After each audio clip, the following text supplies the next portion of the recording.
Good evening all. Call this meeting to order. Welcome to meeting number 3 of the House of Commons Special Committee on the Canada People's Republic of China relationship. Pursuant to the order of reference of May 16, 2022, the committee is meeting on its study of the Canada People's Republic of China relations. Today's meeting is taking place in a hybrid format pursuant to the House Order of June 23, 2022. Members are attending in person in the room and remotely using the Zoom application. A couple of comments for the benefit of the witnesses and members. Please wait until I recognize you by name before speaking. For those participating by video conference, click on the microphone icon to activate your mic, and please mute yourself when you're not speaking. Interpretation for those on Zoom, you have the choice at the bottom of your screen of either floor, English, or French. For those in the room, you can use the earpiece and select the desired channel. A reminder that all comments should be addressed through the chair. For members in the room, if you wish to speak, please raise your hand. For members on Zoom, please use the raised hand function. The clerk and I will manage the speaking order as best we can, and we appreciate your patience and understanding in this regard. Now I'd like to welcome our, well, first of all, I guess a couple of people filling in. Mr. Viersen, good to see you here. You're here for Mr. Chong, I presume? Or Mr. or Ms. Dancho? Yeah, Mr. Chong. Okay. I don't know who's here for Ms. Dancho, but I don't see her. Is she online? Ah. Yeah, she's over there. Oh, she's over there. We point over there. Okay, that's good. Excellent. And there's Miss Yip, with a flash of dust and a cloud of light. You know that one. I know. A little out of shape, the one that Well, good. Now that we're all here, I'd like to welcome our witnesses for the first half of the meeting. From the Department of Citizenship and Immigration, Jean-Marc Jaunet, the Director General Immigration Policy Guidance by video conference. Glenn Linder, who's the Director General of Social and Temporary Migration by video conference. From the Department of Foreign Affairs, Trade and Development, Paul Thoppel, Assistant Deputy Minister, Asia Pacific. Jay Allen, Director General, Trade Negotiations by video conference. Weldon Epp, Director General, Trade and Diplomacy, North Asia. Doug Forsyth, Director General, Market Access and Chief Negotiator by video conference. Jenny Chen, Executive Director, Greater China Political and Coordination. And from the Department of National Defense, Brigadier General Eric LaForest, Director General of Operations, Strategic Joint Staff by video conference. The first 5-minute statement will be done by the Department of Foreign Affairs, Trade and Development. And, the floor is yours. Monsieur le Président. Sir. Thank you, Chair. I would like to make a point of order. I see that we have witnesses on video, and I'd just like to make sure that the sound tests have been carried out with our witnesses and that they proved conclusive. My headpiece wasn't working properly. Mr. Chair, I'd just like to make sure that the sound tests were carried out with our witnesses and that these tests were conclusive. Chair, it would seem. So, thank you. Very good. So, again, from the Department of Foreign Affairs, Trade and Development, the floor is yours for 5 minutes. Monsieur le Président.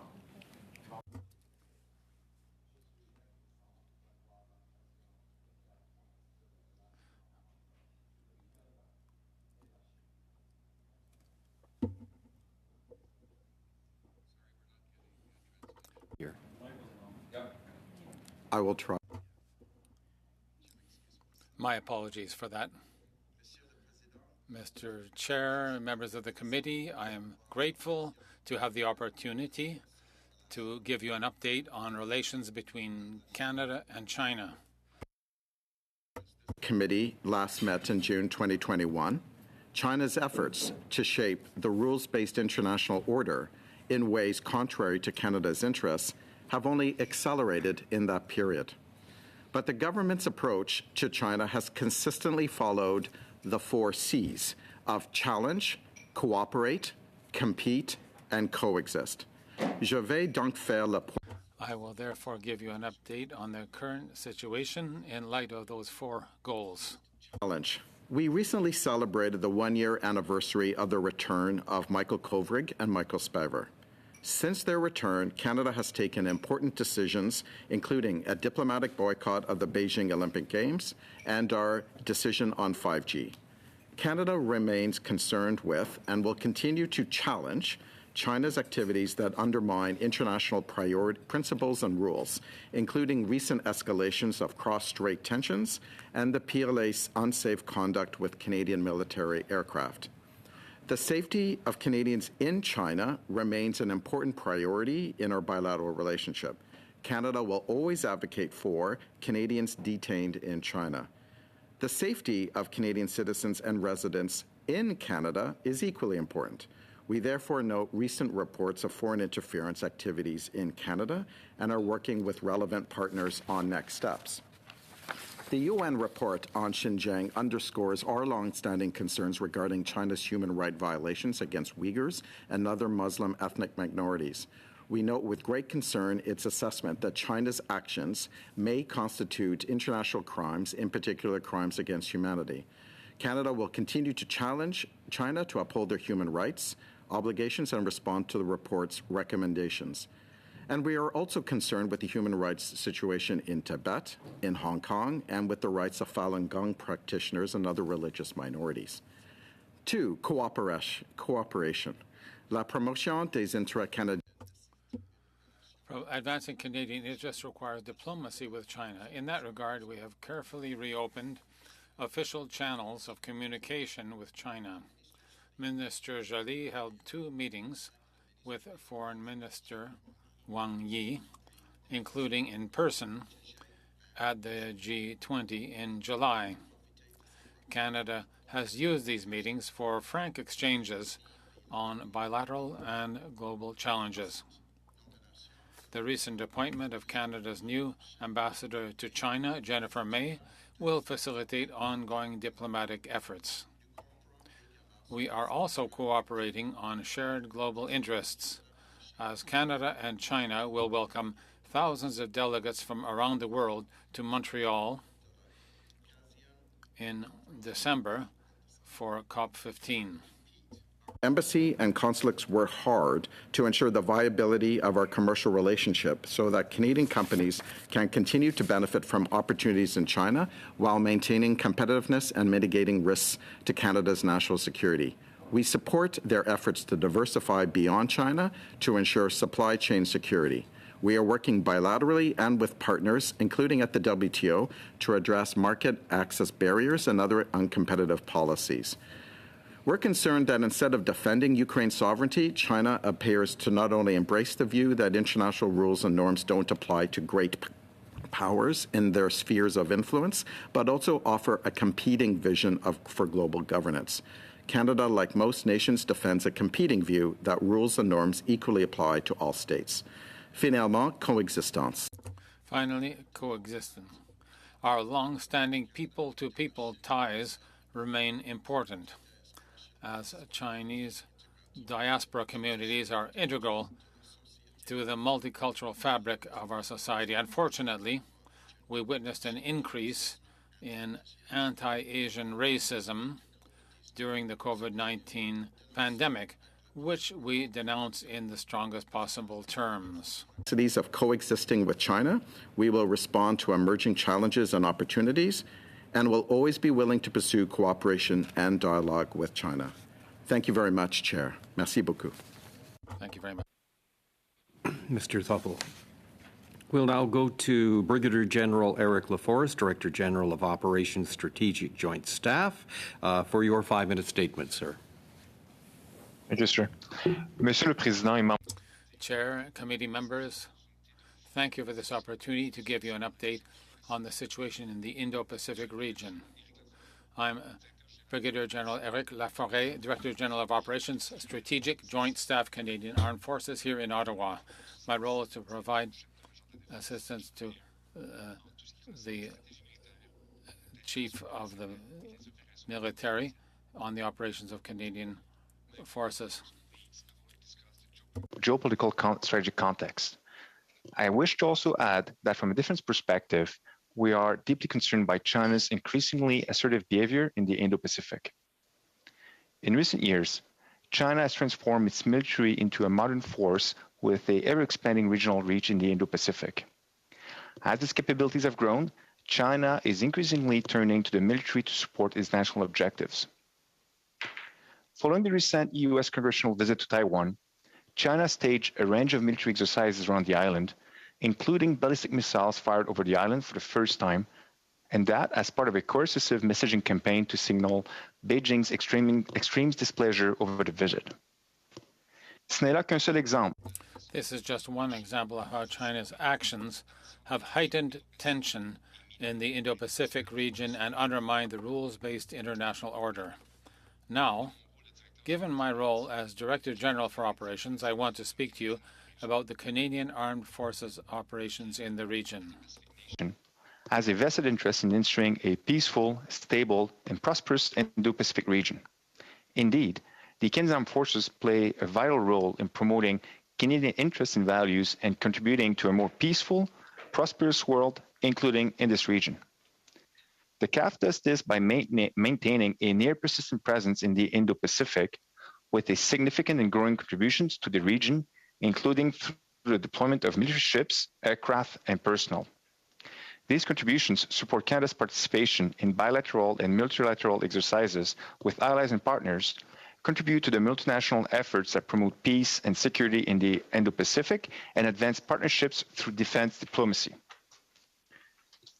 The two major operations that the CAF contributes to the Indo-Pacific region are Operation Projection and Operation Neon.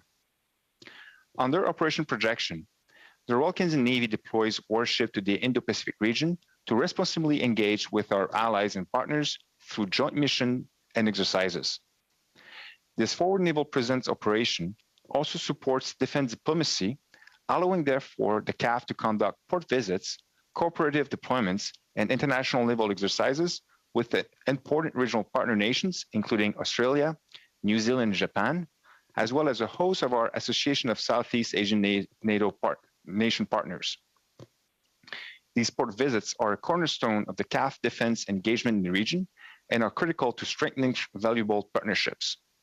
They are also a tangible and visible demonstration of Canada's commitment to increasing its presence and activities in the Indo-Pacific. À l'heure actuelle, Presently, and following their participation in RIMPAC, a large multinational naval exercise in Hawaii that took place in August, Royal Canadian Navy ships Vancouver and Winnipeg continue to operate in the Pacific, where they will remain deployed until December 2022 in Operation Protection and Operation Neon, which I will speak to next. As part of Operation Projection, the ships Vancouver and Winnipeg are participating in bilateral and multinational training exercises and engaging with regional militaries and other international security partners in order to reinforce collective defense and promote stability in the region. The two frigates sailed across the Pacific together to Hawaii and are now sailing in international waters of the Indo-Pacific region, both independently and as part of cooperative deployments with allied and partner nations. In the region, HMCS Vancouver sailed through the waters of the Taiwan Strait on 19 September, along with the USS Higgins, on its way into Operation Neon's area of operation in the East China Sea. This sail was done in full accordance with international law, including high seas navigation rights as outlined in UNCLOS. Through Operation Neon now, the CAF deploys ships and aircraft in support of a coordinated multinational effort to support the implementation of the United Nations Security Council sanctions imposed against North Korea. Both these ships and aircraft, equipped with an array of sensors, are able to identify ship-to-ship transfers being conducted in violation of the United Nations Security Council sanction imposed against North Korea. This contribution bolsters the integrity of the global sanction regime against North Korea, demonstrates Canada's commitment to being a reliable, credible partner to our Pacific partners, and promotes regional security and the rules-based international order. J'aimerais vous donner à ce moment. At this stage, I would like to briefly share one example which I think demonstrates the value of the CAF's contributions to the Canadian government's objectives in the Indo-Pacific, and which is truly a success of this mission, and that is the deepening of the Canada-Japan bilateral relationship. While Canada... Prosecutor General, Yes, sir. we've gone a little over time on Yes, your sir. presentation, but we'll hold that thought, and perhaps you'll have an opportunity to mention it in response to questions that we'll have. So thank Yes, you sir. for that. Next, we will hear from the Department of Foreign Affairs, Trade and Development. Your 5-minute statement begins now. Thank you. Sorry, Mr. Chair, it's Department of Immigration, Refugees and Citizenship. But I can start straight away if that works for you. Yes, please. Thank you. Parfait. Monsieur le Président. Fine. Chair, members of the committee, thank you for the invitation to join you this evening. My name is Glenn Hinder, and I'm Director General, Immigration, Social and Temporary Policy at the Department of Immigration, Refugees and Citizenship. My colleague, Jean-Marc Gionnet, Director General, Program Orientation for Immigration, is with me. I will take the opportunity to give the committee an overview of recent trends in immigration in Canada for foreigners that we brought in 2021 for Hong Kongers. As regards our presence in the field, IRCC has reception centers in 11 cities in continental China, 1 in Hong Kong and 1 in Taiwan. These centers facilitate visa applications from clients, take the biometrics of our clients to enable them to be vetted, and submit the applications for review by IRCC officers. Of choice for clients from China. Numbers of applicants for both our permanent and temporary resident pathways have rebounded to pre-pandemic levels, and our final numbers for 2021 generally show we are at about the same levels as we received in 2019. China is the second top source country for new permanent residents to Canada, the second largest international student source country, and the third largest source of tourism. In terms of actual numbers, with respect to permanent residence applications from China, we processed 12,753 in 2021 compared to 14,500 in 2019, and from Taiwan, 1,571 in 2021 compared to 1,063 in 2019. With respect to Hong Kong, we have seen significantly increased interest in Canada. For example, study permit applications increased from 1,499 in 2019 to 7,755 in 2021, while work permit applications increased from 1,800 in 2019 to 12,362 in 2021.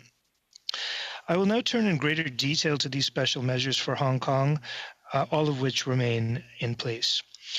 On February the 8th, 2021, Canada put in place a special measure that allows Hong Kongers who have completed post-secondary studies in the last 5 years to access an open work permit for Canada.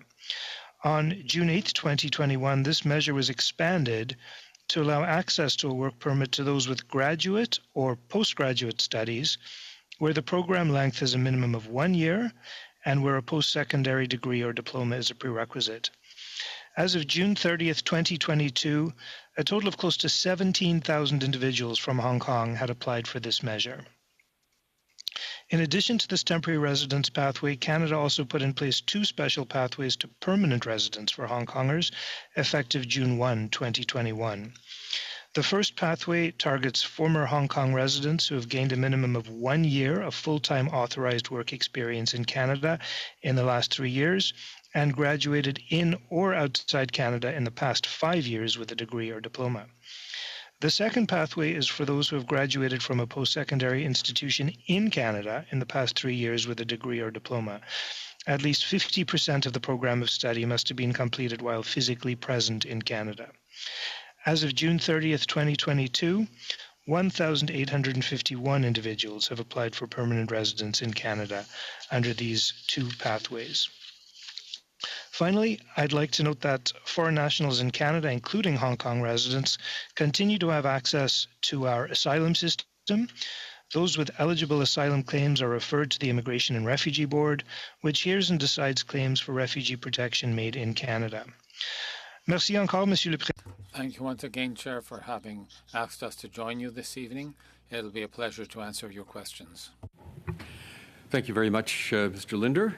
We'll now go to our first round of questioning, and for 6 minutes, Mr. Chong. Thank you, Mr. Chair. My first question is for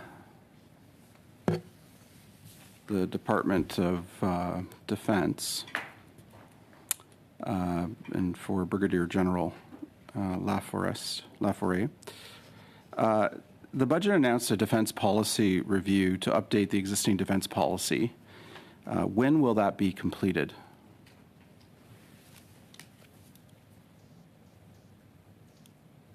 Thank you for the question, sir.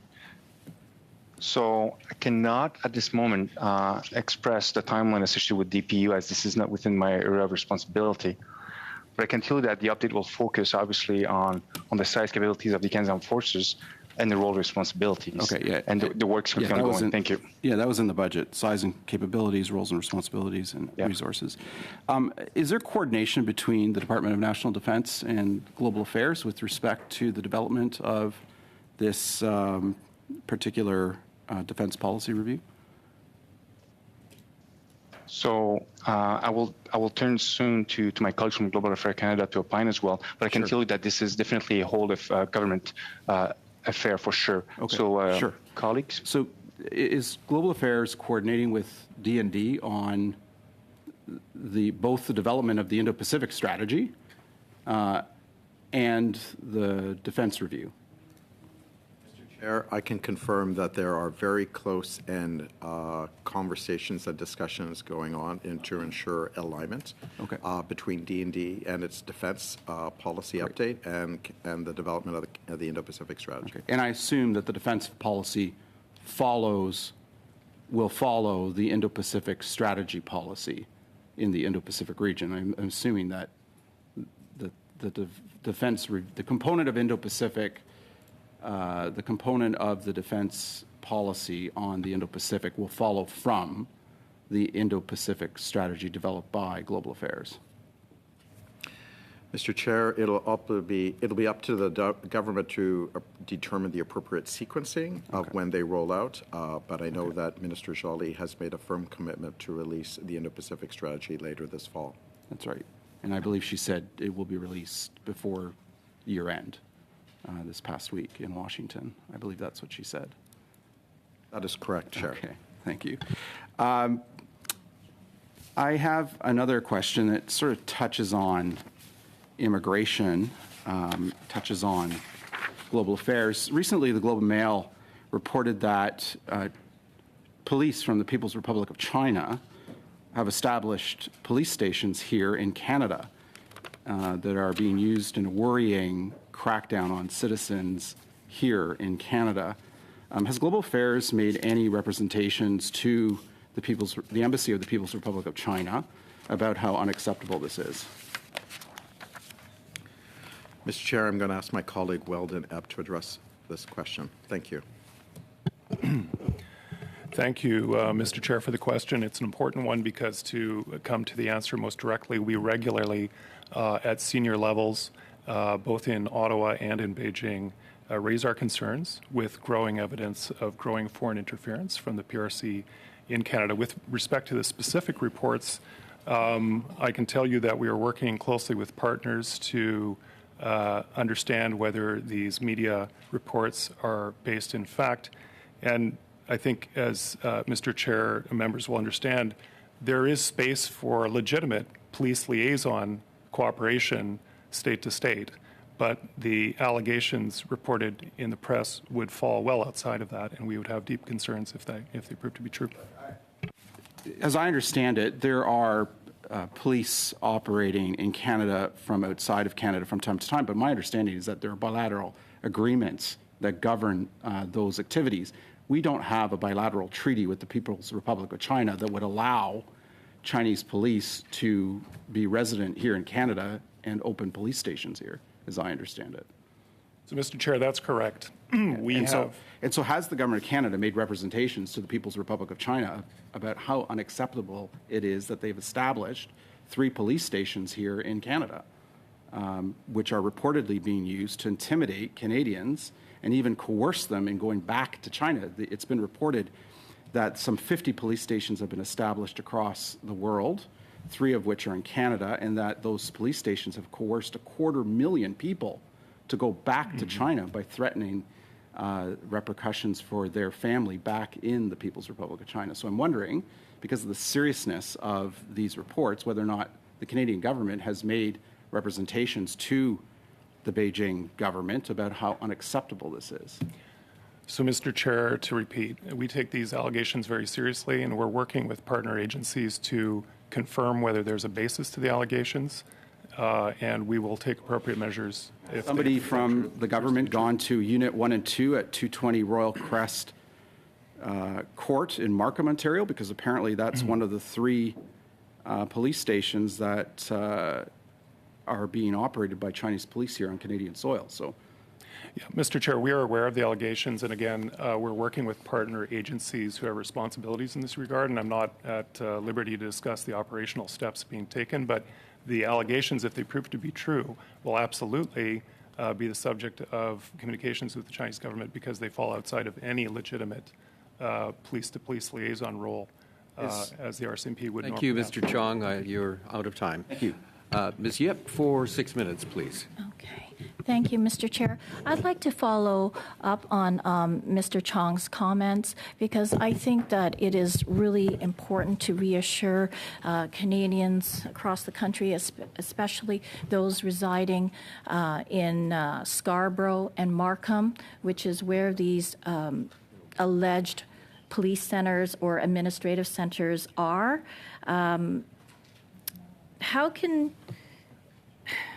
How will the harassment and intimidation and coercion be investigated? Mr. Chair, with respect, we take these allegations very seriously, and we're coordinating with agencies that have the lead responsibility for police investigations. And so I think further questions with respect to the operational steps that would be taken next should be directed to the RCMP. So if I have a constituent that is being harassed, what can they do? Just go to the local police? Yeah, Mr. Chair, we, as I said, take very seriously all allegations from the community, be they Canadian citizens of various origins or backgrounds or religious persuasions. We regularly have conversations with them, and precisely as the member just suggested, when it comes to specific activities that constitute harassment or interference, we encourage individuals not only to let Global Affairs know, such that we can undertake appropriate communications with the Chinese government, but that they need to report these to the police. The operational nature of investigating these and pursuing individuals on Canadian soil who are undertaking illegal or criminal activities has to be pursued by police forces. We take on board this information, we speak to the RCMP regularly, and we raise these concerns diplomatically when we have the opportunity and the reason to do so. Thank you. And how would this constituent contact Global Affairs? Well, I would welcome them to reach out through either, to the team that is in front of you, which is the team that manages our relations with the PRC, if it's with respect to PRC-related concerns. And as we've said before, Mr. Chair, I think to this committee as well, there is growing evidence, not least that which was communicated with the public through the report by the NSI COP committee, that evidence suggests that the largest source of foreign interference in Canada by foreign state actors is coming from PRC sources. So we take that very seriously. It's a subject that we have regular conversations with, including with regular Canadians. But when it comes to documenting actual incidents and following them up on Canadian soil, we need them to also engage the police services to do so. Thank you. Thank you. Is there a center or is there anything that is being developed that can help people call in, for example, that just focuses on foreign interference? So Like a thank you for the hotline? question, Mr. Chair. There is a whole of government approach underway that the Government of Canada is developing, which GAC is a partner to, and we're involved in informing. And that approach obviously is not geographic specific, but deals with the issue of foreign interference on Canadian soil, be it cyber or be it in person.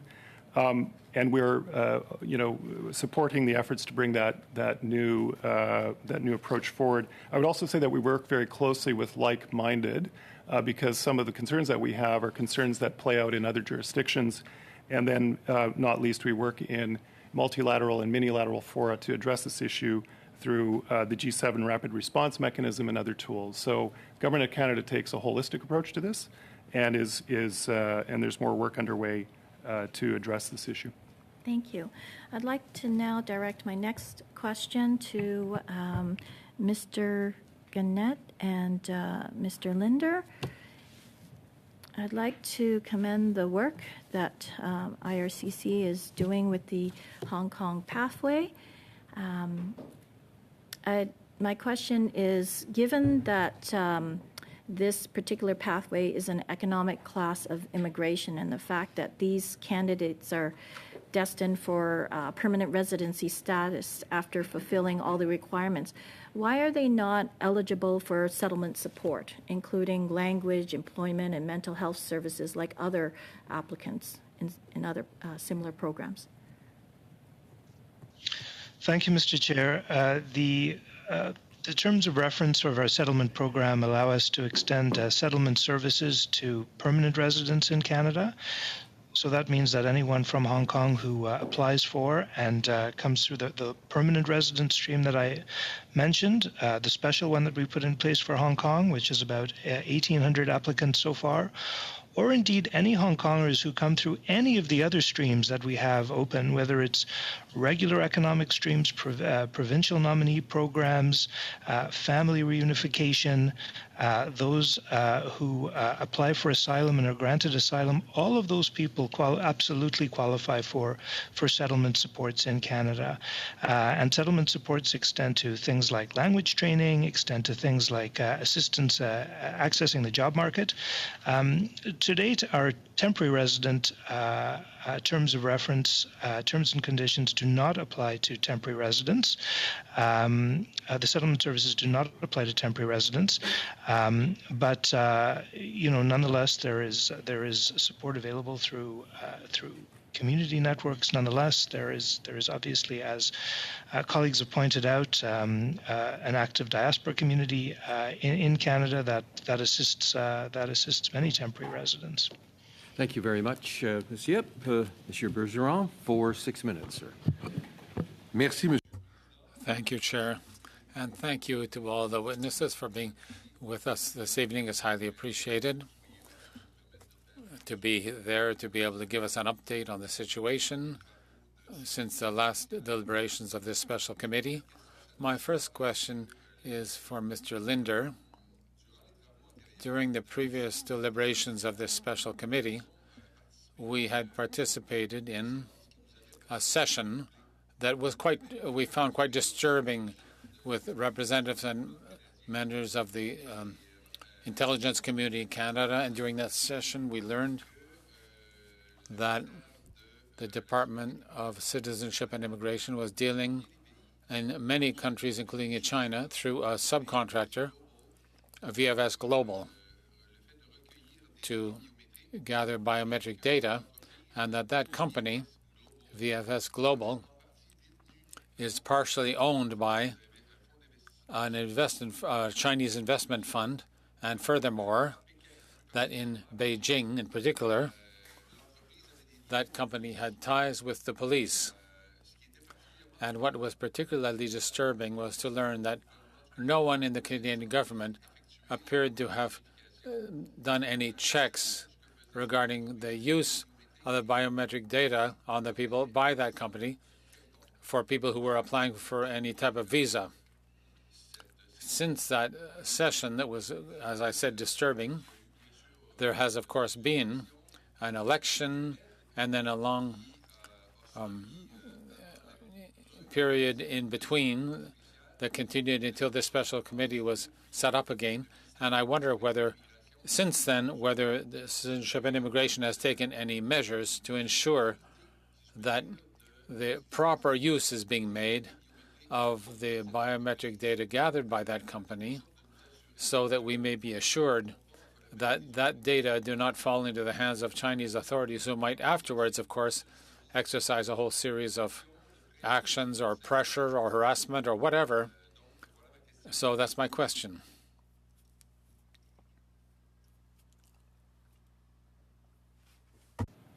Mr. Chair, I will channel that to Glenn Linder. Oui.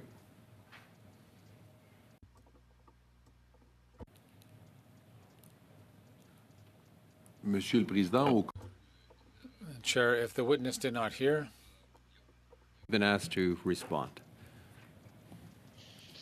Oh, est-ce que vous m'entendez? can you hear me now? Yes. Apologies for the delay. Thank you for the question, Chair. So perhaps as a reminder, not only VFS Global, but the Canadian government has been diligent in verifying the company when the contract was awarded for the service at the for the gathering of biometric data. The contract security program for Supply and Services Canada, in partnership with IRCC, consulted security agencies for the necessary measures, and their opinion was taken into account in the assessment and made it possible to have a risk mitigation strategy that was applied when this was set up. So you asked what has been done since the last session. So I'm aware that in 2021, there was some verifications done on site that were done, and more are planned in the future, and we also, or had been done before, and also notices to clients who present applications at the VFS Center to advise them of the conditions under which the information is presented and what legislation is applicable. So I understand from your answer, Mr. Gionnet, that the verifications were done to ensure that appropriate use is being made and safe use by that company of the data. Yes, so the Canadian government requires all employees at the Visa Application Center, including the employees of subcontractors who have access to personal information, go through a security vetting process equivalent to what is done in Canada for security vetting. Thank you very much. I think that's certainly a question that we would eventually like to return to, but I do appreciate the answer that was given to us. We have seen that the visit in early August of the chair of the Chamber of Representatives visiting Taiwan caused a response from China of concern, even though it was not unusual for parliamentarians from foreign countries, in particular from the U.S., travel to Taiwan. So, Global Affairs Canada, so how do you explain this hardening of the People's Republic of China toward the appearance of U.S. representatives to Taiwan? In particular, there are Canadian parliamentarians traveling there in a few days. Can we expect a response from the People's Republic of China regarding this visit of Canadian parliamentarians, and have any discussions been undertaken with the Chinese as regards that visit of Canadian parliamentarians upcoming? For Mr. Bergeron's segment, but Mr. Thoppel, if you'd like to offer a quick answer. The quick response is that we have engaged with the Chinese ambassador here with regards to that discussion, underlining the very point that you have indicated, which is it is very normal, and we have a long track history of parliamentarians going to that island. Merci. Thank you, sir. And now Ms. McPherson for 6 minutes. Thank you very much, Mr. Chair. And I'd like to thank all of the witnesses for being here today and providing this testimony. Like many of my colleagues, I'm deeply concerned about the report that we have heard from the Globe and Mail on the police stations that are located in Canada. But I don't think any of us are, to be honest, surprised. We have heard for a long time about people being intimidated and threatened in this country. And I do question what Canadians are meant to do about that. You know, I do know that my colleague MP Yip asked the question of how do they contact Global Affairs. You know, I worked in the international development sector for a very long time, and I don't know how to contact Global Affairs. So realistically, is that a legitimate thing to say to Canadian citizens, that if you are challenged, contact Global Affairs because there is no one for them to contact? What would you advise for people when they are in that situation?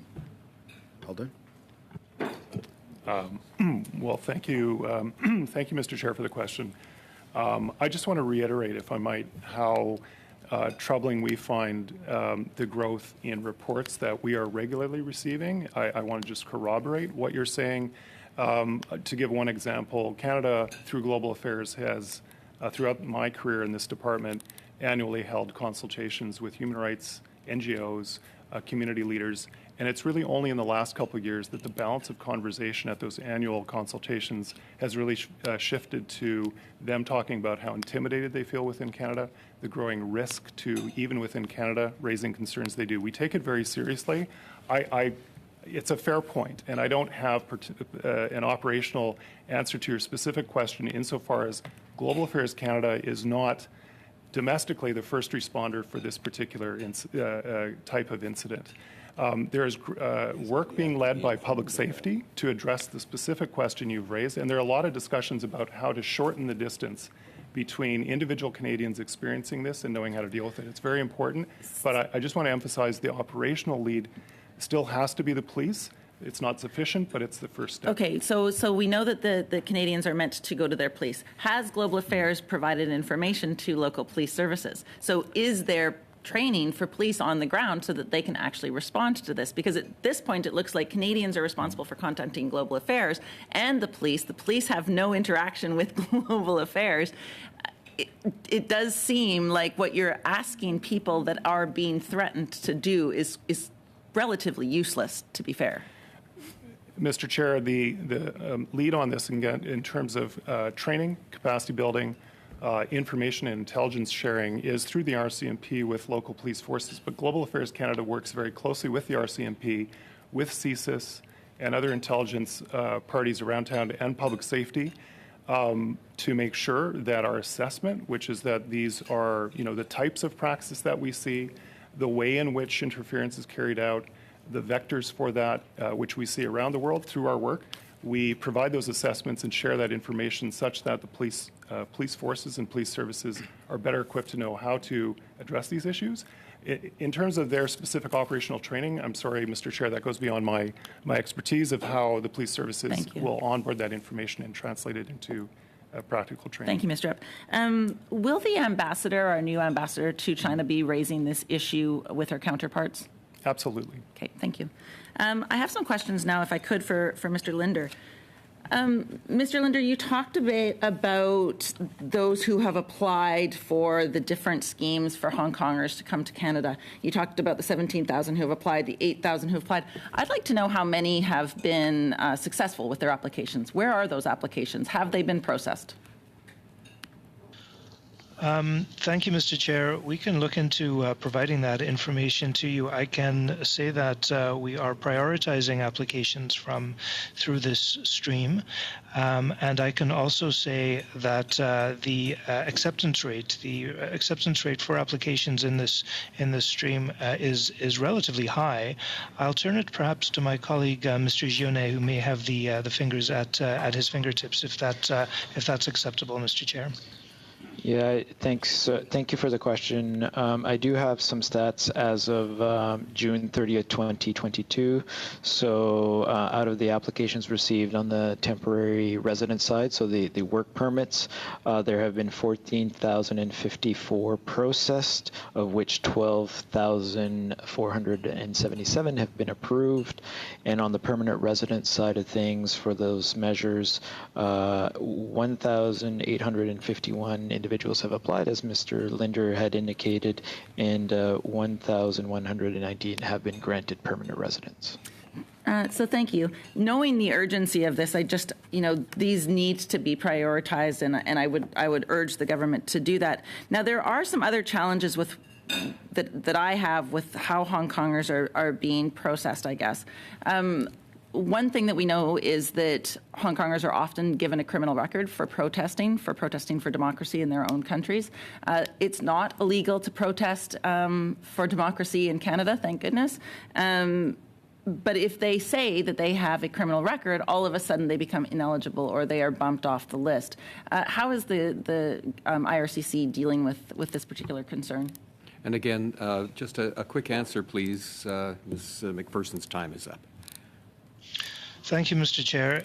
In brief, in order to be inadmissible to Canada, the alleged crime has to be both a crime in the country where it occurred and in Canada. Peaceful protest is not a crime in Canada, so that if someone is accused of peaceful protest in China, even if that's a crime in China, that person would not necessarily be inadmissible to Canada. Good. Thank you for that answer. Now we go to our second round, and for 5 minutes, Ms. Dancho. Thank you, Mr. Chair. Thank you to the witnesses, for the representatives, for being with us today.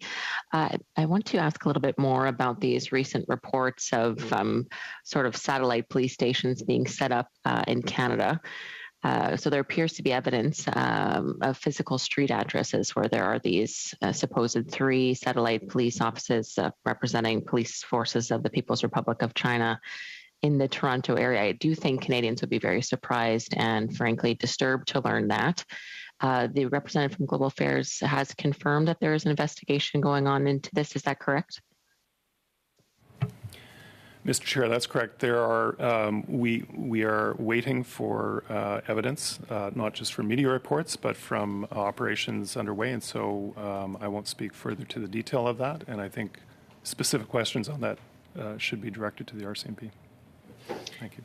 Could you confirm, if you did find out that these reports were in fact true, would that be announced publicly or reported publicly? Mr. Chair, I'd have to defer to the RCMP as to whether they would make that announcement publicly or not. So Global Affairs is working with the RCMP, and the RCMP is leading the investigation into this. Is that correct?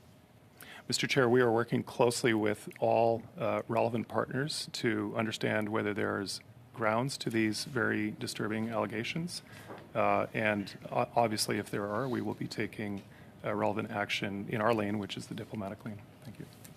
Would you be able to outline who those relevant partners are that you're working with? Again, Mr. Chair, given the nature of the session not being in camera, I'm not. I don't think it would be appropriate for me to discuss operational details here. Thank you. All right. If proven to be true, these satellite offices would be completely illegal and would represent a significant violation of Canada's national sovereignty. Is that correct? Mr. Chair, the activity that's being alleged would be entirely illegal, totally inappropriate, and would be the subject of very serious representations and follow-up diplomatically. Thank you. Is there a time frame for this investigation? Can you provide an estimate of when that would conclude? Are we talking days, weeks, months, years? Mr. Chair, I'm afraid I'm unable to answer that question. You don't have any sense of an estimate at all? Mr. Chair, I can just assure the members of this committee that this is a serious issue, that addressing it, determining whether there's any grounds to the allegations, and then dealing with it is a top priority, and of course would be undertaken as quickly as possible. Are there any Chinese law enforcement officials located in Canada that are currently registered with Global Affairs? None that I'm aware of, Mr. Chair. to your knowledge, has there been any collaboration between the RCMP domestically with law enforcement from the People's Republic of China at any time in Canada over the last 5 years? Mr. Chair, I can't answer that question the way it was phrased specifically, but what I can tell the committee is that Canada historically has had operational police liaison partnerships between Canada and the PRC, including police liaison officers who are accredited and provided diplomatic status to undertake information sharing roles. That has contributed in the past to dealing with issues like smuggling of fentanyl and other activities that are not in the interest of Canada. But that police liaison work depends on high trust between both agencies and is very much limited to a prescribed diplomatic liaison role. It would not in any way justify or cover the kind of activity that's being alleged in these media articles. Thank you. Thank you. Just to switch gears a little bit, I'd like to talk about the quadrilateral security dialogue as well as AUKUS. These are two sort of arrangements, agreements that Canada has not been provided a seat at the table, and they're key alliances in the Indo-Pacific. In the opening remarks from all officials today, it was certainly outlined how important it is that Canada work with allies to address the rising threat that the world acknowledges is the People's Republic of China. So I'm wondering from Global Affairs if you can let the committee know, is this a priority for the current government to get a seat at the table at the Quad and with AUKUS? Is this a priority? Mr. Chair, let me start on AUKUS, if I may. So, again, sir, briefly, if you can. Thank you. Well, AUKUS serves Canada's long-term strategic interest in the Indo-Pacific by improving the capabilities of key allies, and it allows for a stronger, more unified approach. But Canada has no plans to acquire nuclear submarines, which is the centerpiece of the agreement. But what we are interested in and have a keen interest in is taking part in discussions on advancing applied research and innovation in emerging technologies such as AI and quantum computing, areas where Canada does have strengths and we can contribute to the partnership. Thank you very much. Thank you. Now, Mr. Francescatos, for 5 minutes, please. Thank you, Chair, and thank you to officials for being here tonight. My first question is, it's relating to China in the first place. However, it is a general question as well. Mr. Thoppel, you talked about the 4 Cs. This falls into the challenge category. In response to the case of the 2 Michaels, Canada emerged as a leading voice against so-called hostage diplomacy. Where are we on continuing to advance that issue? How are we doing it? Is it mostly, for example, in multilateral forums like the United Nations or other places? Anything you could put to the committee on that? Mr. Chair, what we evidenced through the saga of the Michaels was one aspect of China's course of diplomacy, which was the use of arbitrary detention. Prime Minister indicated that, as well as the other one, which was applied during that saga, which was economic coercion. We therefore move forward, and not necessarily in terms of planning, and discussions about how to seek their eventual release, which we're very pleased, and I know all of Canada is, but also to how do we work with allies to ensure that we mitigate this inappropriate behavior again. Therefore, we have used our diplomatic network in order to engage with countries around the world, both bilaterally, regionally, and multilaterally, and which started with a launch in February 2021 in terms of this declaration against arbitrary detention in state-to-state relations to condemn, deter, and put an end to this practice worldwide. To date, very pleased to say that 68 countries and the European Union have endorsed the declaration, and we continue to engage with other countries every day in our conversations to add to that list going forward. Thank you very much. In that vein, where are we on, and you had some remarks in your opening, Mr. Thoppel, but anything else you could add for the benefit of the committee on the question of what the Canadian government is currently doing to ensure the safety and security of Canadians living in China, and to what extent are we collaborating with like-minded allies who have similar concerns about their own citizens? Thank you, Mr. Chair. I'm going to turn to my colleague Jenny Chen to respond. No, thank you for the question. As Paul alluded to earlier in his opening statement, really the health and well-being of Canadians in China are top of mind and are of utmost importance to the Government of Canada. We provide consular assistance to Canadian individuals and their families seeking support in China. As each consular case is unique, a tailored approach is often required, and consular officials must adapt interventions to each local context and circumstance. These include advocacy efforts for the detainees' well-being, their fair and equal treatment under local laws, as well as for access to medical care and basic nutrition. I see I only have about a minute and a half left, so I do want to jump to the cooperate, see if you like, the question of climate change. To what extent does Canada cooperate in any way with China to counter issues of CO2 emissions and climate change more generally? I ask the question simply because I think it's a top concern, obviously, when it comes to emissions. The emissions of China are serious indeed, and finding ways to cooperate with regimes, even when we have strong differences, I think is an important thing. Mr. Chair, the member's comment is absolutely correct. China and the broader Indo-Pacific region contributes 53% of the carbon emissions in the world. There is no pathway to address this issue for the sake of our children and our children's children unless we solve it in this region first. Therefore, on global commons issues, regardless of our differences in the bilateral relationship regards to human rights and other values and our concerns on domestic security, we must find a pathway to engage with 1/5 of humanity on issues of concern such as climate change and biodiversity. This is why it was very important that when the Chinese presidency for COP15 didn't find an ability due to its application of its zero COVID policy in order to host a COP15, Canada decided to step up in order to host it in Montreal in December. There you go, Mr. Thoppel. You finally got a whole answer in. Good. Mr. Bergeron, it's your turn now for 2.5 minutes. Thank you, Chair. I would like to return to the new policy, the new approach, or the new phase of China policy regarding Taiwan, which seemed to have started recently.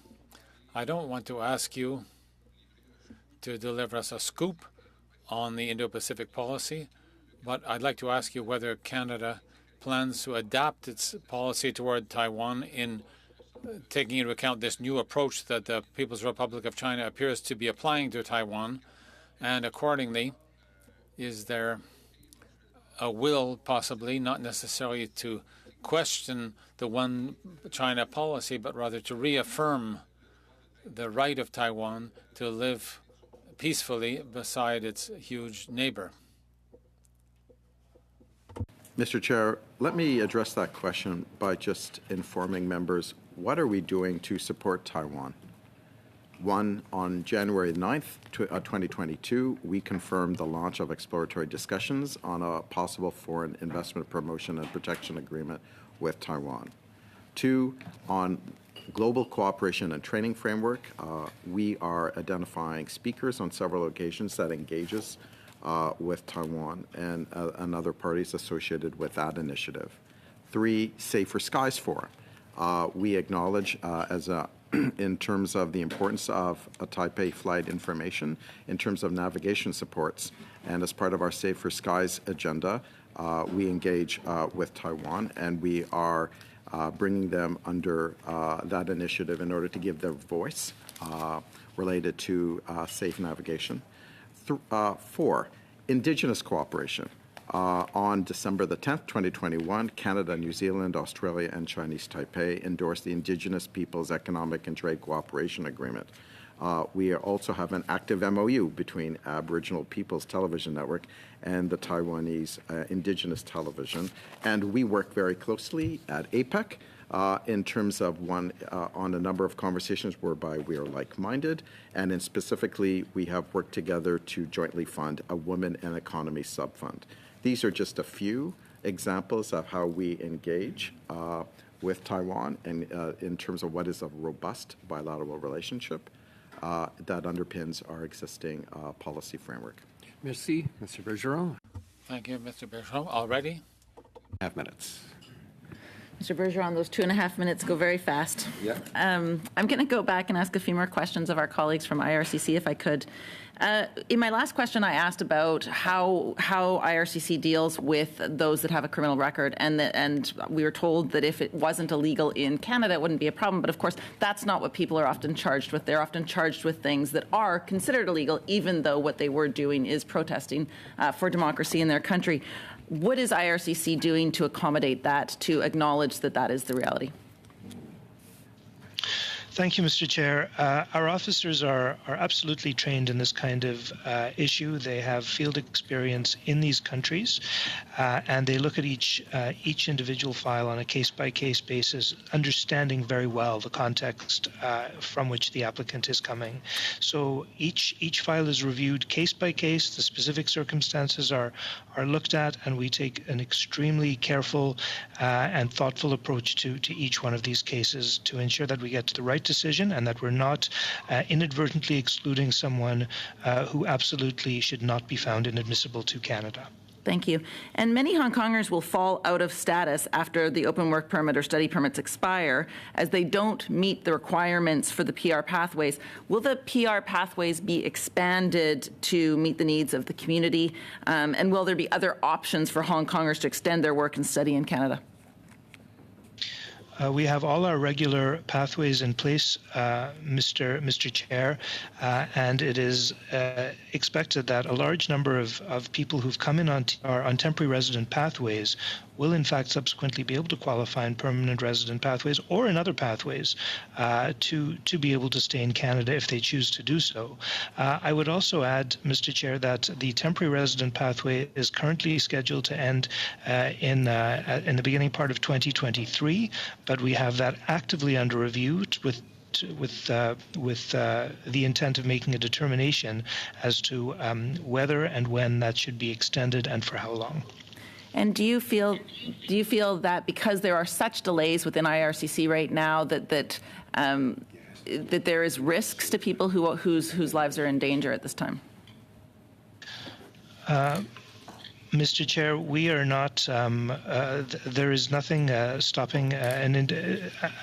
In terms of folks leaving Canada, they are. There's nothing that we are doing to require them to leave Canada. On the contrary, we do have these pathways in place, and we have a number of measures in place to allow them to stay, even if it appears that their permits have expired, but they have but they have another application in place. If it would be helpful, Mr. Chair, I can turn it over to my colleague, Mr. Gionnet, who can explain in greater detail some of the measures that we have in place to allow folks to stay while we continue the processing of their new application. Thank you, Mr. Chair. Unfortunately, sir, that's just how fast 2.5 minutes goes. Thank you very much. Yeah, we are out of time for that segment. But again, save the answer, Mr. Jeanette, because I believe you'll have that opportunity before we're done this half hour. We now go to Mr. Helland for 5 minutes. It'll be Mr. Chong. Thank you, Mr. Chair. I want to go back to this issue of these 3 police stations being operated by the People's Republic of China here in Canada. The list of these police stations has actually been published by state media of the PRC. So it's no secret that these 3 stations exist, 2 of them in Markham and 1 in Scarborough. And as you, Mr. Epp, have pointed out, they are illegal in Canada. And they're not only illegal, they're a violation of our sovereignty, a violation of international law, and violation of any diplomatic norms that are out there. So I want to know what action the Canadian government is taking with respect to the presence of these 3 stations here in Canada. And it's not just the RCMP's responsibility. It's also global affairs. It's also citizenship and immigration. It could very well be the case that people accredited to the diplomatic mission here of the People's Republic of China could be working in or out of these 3 stations. So my first question is, what investigation, first off, is GAC investigating whether diplomats, the hundreds of diplomats accredited to the embassy and other missions here in Canada are involved with these 3 police stations? So, Mr. Chair, thank you for the question. And Mr. Chair, I want to acknowledge and accept the premise that there are a number of roles and responsibilities here. Global Affairs Canada does have an important role here. Without trying to frustrate the line of questioning, I just want to underscore the fact that the investigative role that's critical here, before we take important and anticipated diplomatic actions in response, is pretty critical, because it's very important for us to have the basis on which to undertake decisions that we may need to make in a diplomatic sphere, and that investigative role is not one that I can speak to today. So I'm not Okay, trying to. That's but fine. I accept the premise that there will be an important piece. I understand. It would be great for greater clarity from the government, from the whole of government on this issue. I think it's a pressing issue that concerns our sovereignty. My question now is for the Immigration Department. Is the Immigration Department investigating whether the individuals working out of or in these stations have the appropriate status to work in Canada? Or whether they have status at all? Is there an investigation going on right now to determine their immigration status? Because if these individuals have come here from the People's Republic of China under false pretenses, those visas should be revoked. Thank you for the question, Mr. Chair. And as my colleague from Global Affairs mentioned, taking the issues very seriously, and there are discussions with partners, and as you rightly has been rightly noted, if issues arise while foreign nationals are. I understand. Okay, thank you. My question is for the Department of National Defense. As was pointed out earlier, the HMCS Vancouver recently sailed through the Taiwan Strait. What cooperation, if any, is taking place between either the Canadian Forces or the Department of National Defense and Taiwan? So there's none. Really what it is that when the Vancouver sailed through, it just sailed through from point A to point B, so that's what happened then. Okay. Thank you for that answer. Just a final point on the issue of climate change, Mr. Chair, and cooperation.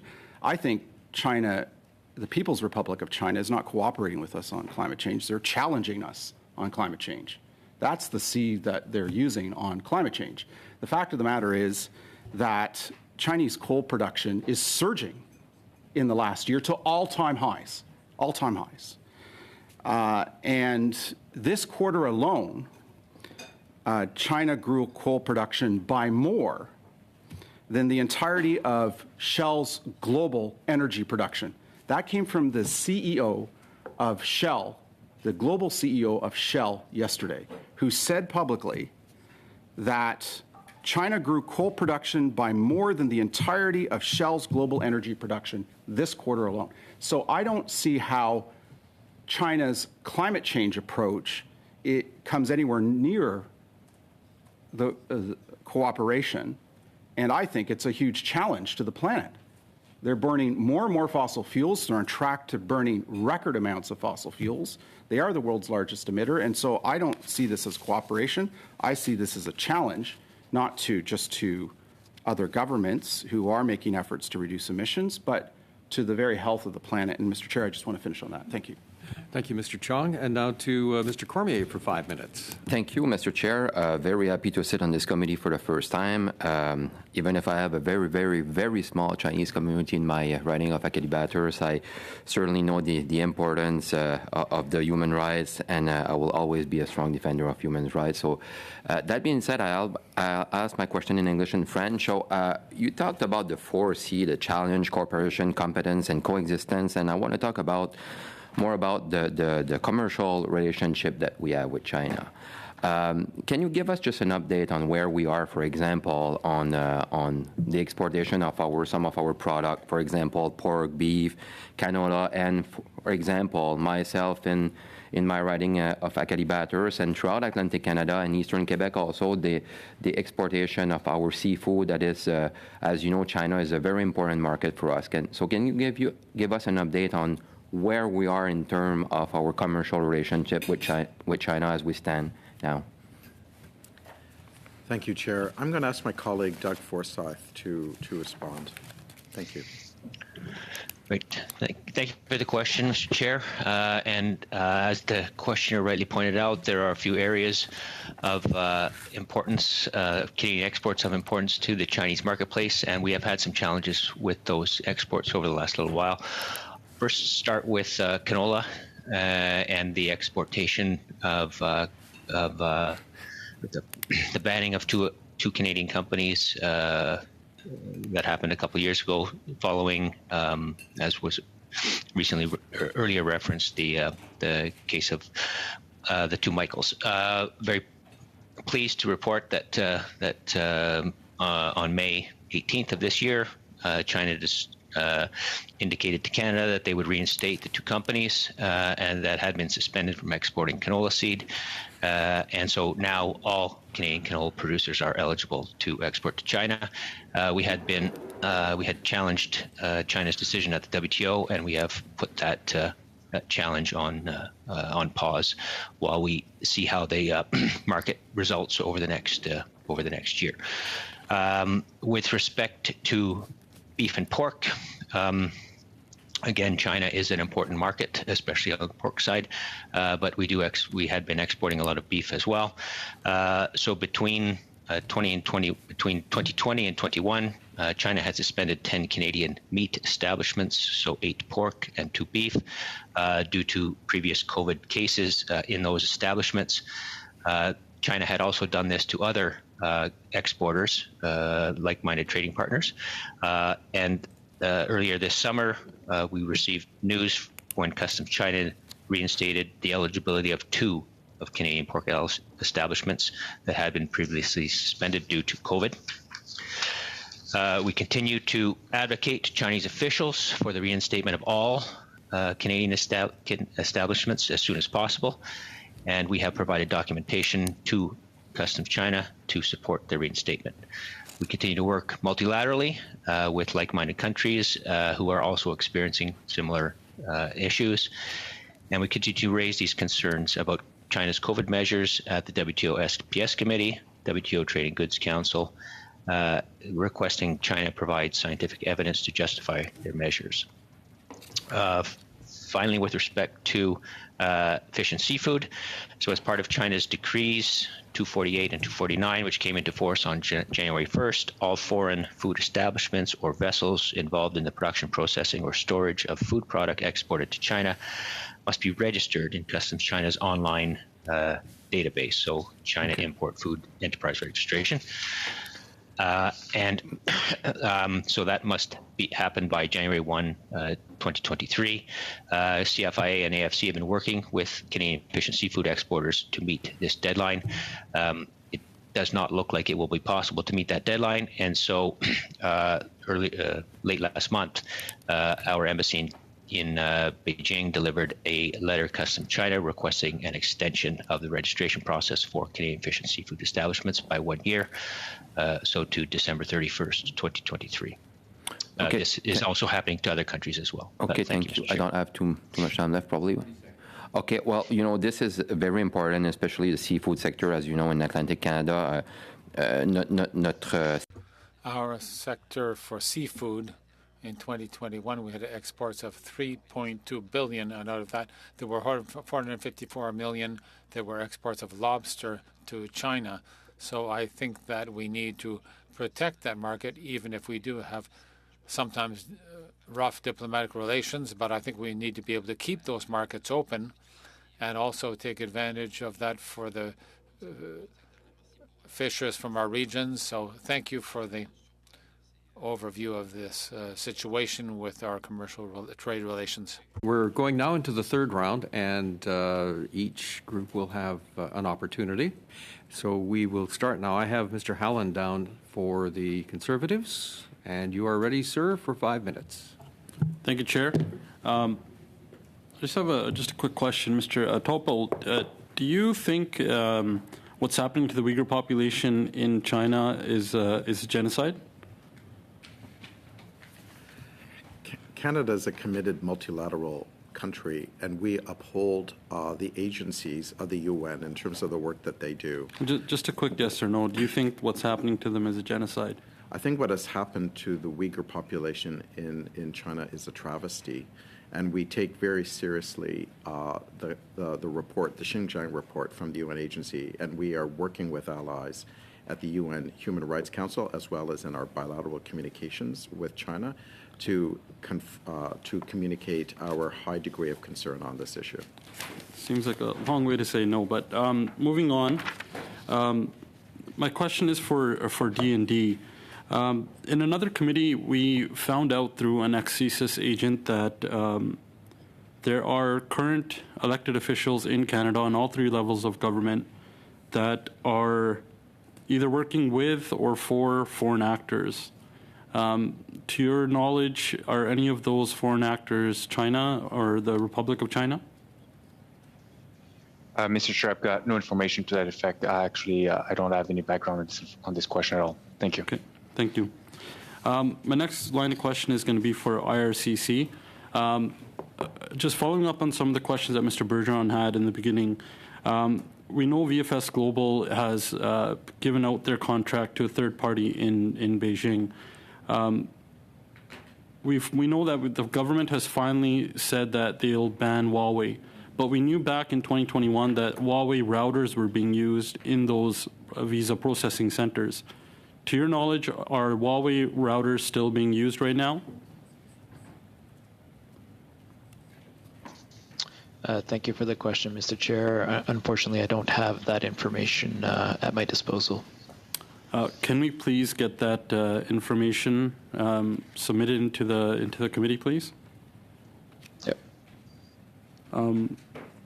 So, you know, with that company that VFS Global is contracting out to, what kind of steps or how can you assure Canadians that the people that are applying there aren't being rejected because the regime has all the information?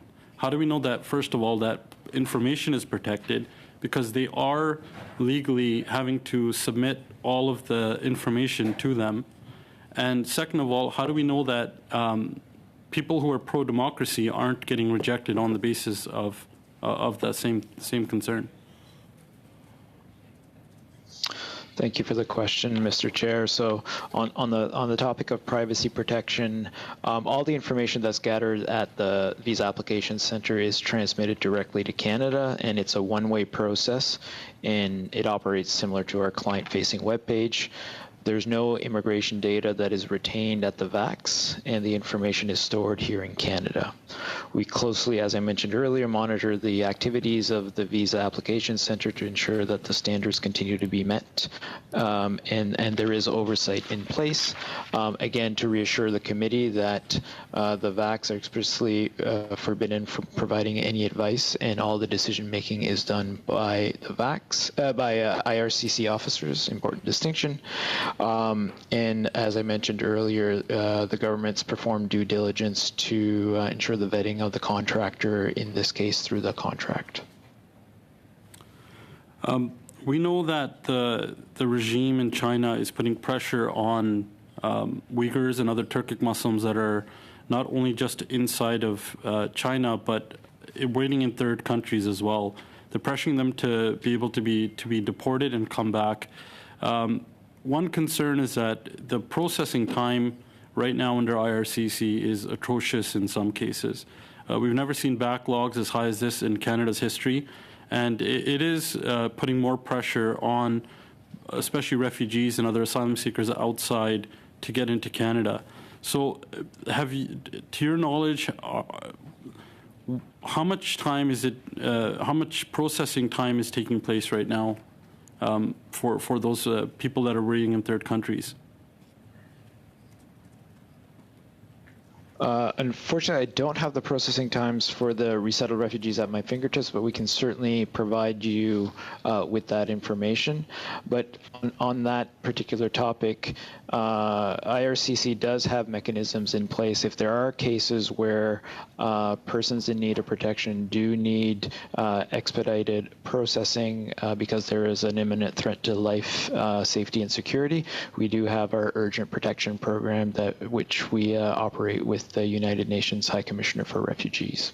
Thank you, sir, and thank you, Mr. Howland. Now to Mr. Oliphant for 5 minutes.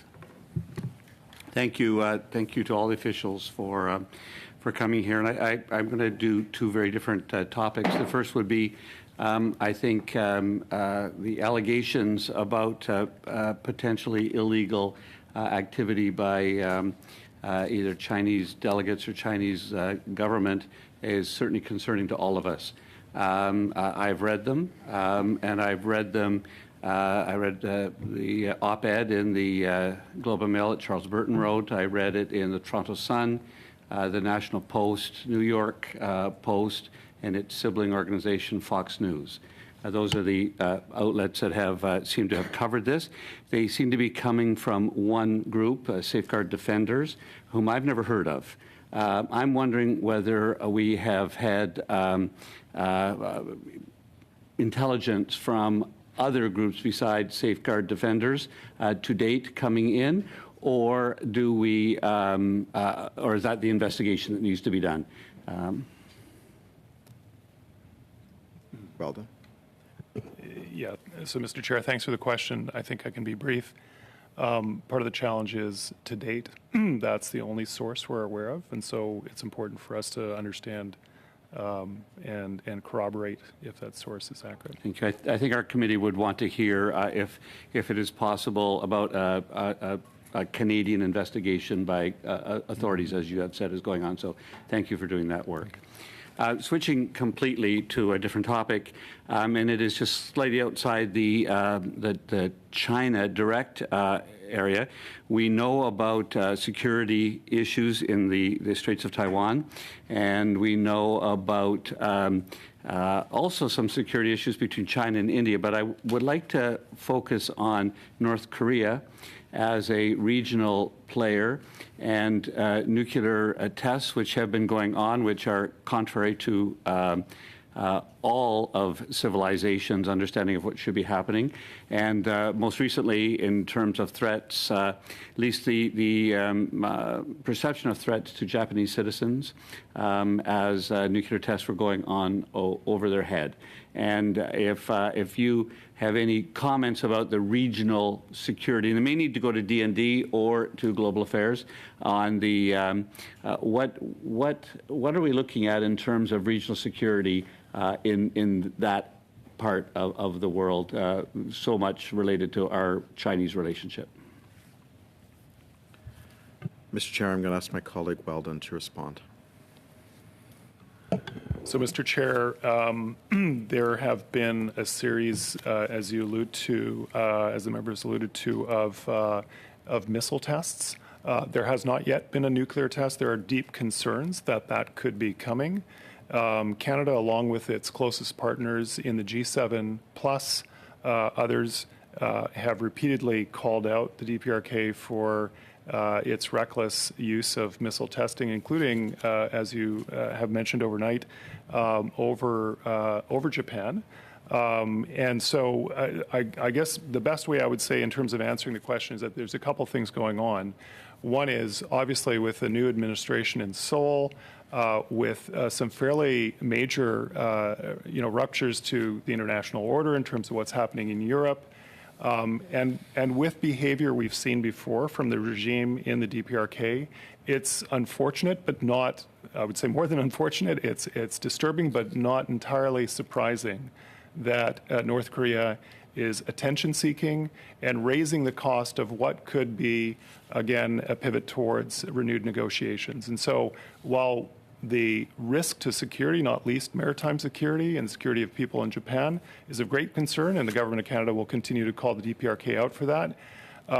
We've also seen in the past real quick pivots between escalation on the part of the DPRK and, as we saw during the Trump administration in the U.S., a turn to seeking, breakthroughs in negotiations. And so, DPRK analysts, of which I'm not one, but are following this very closely.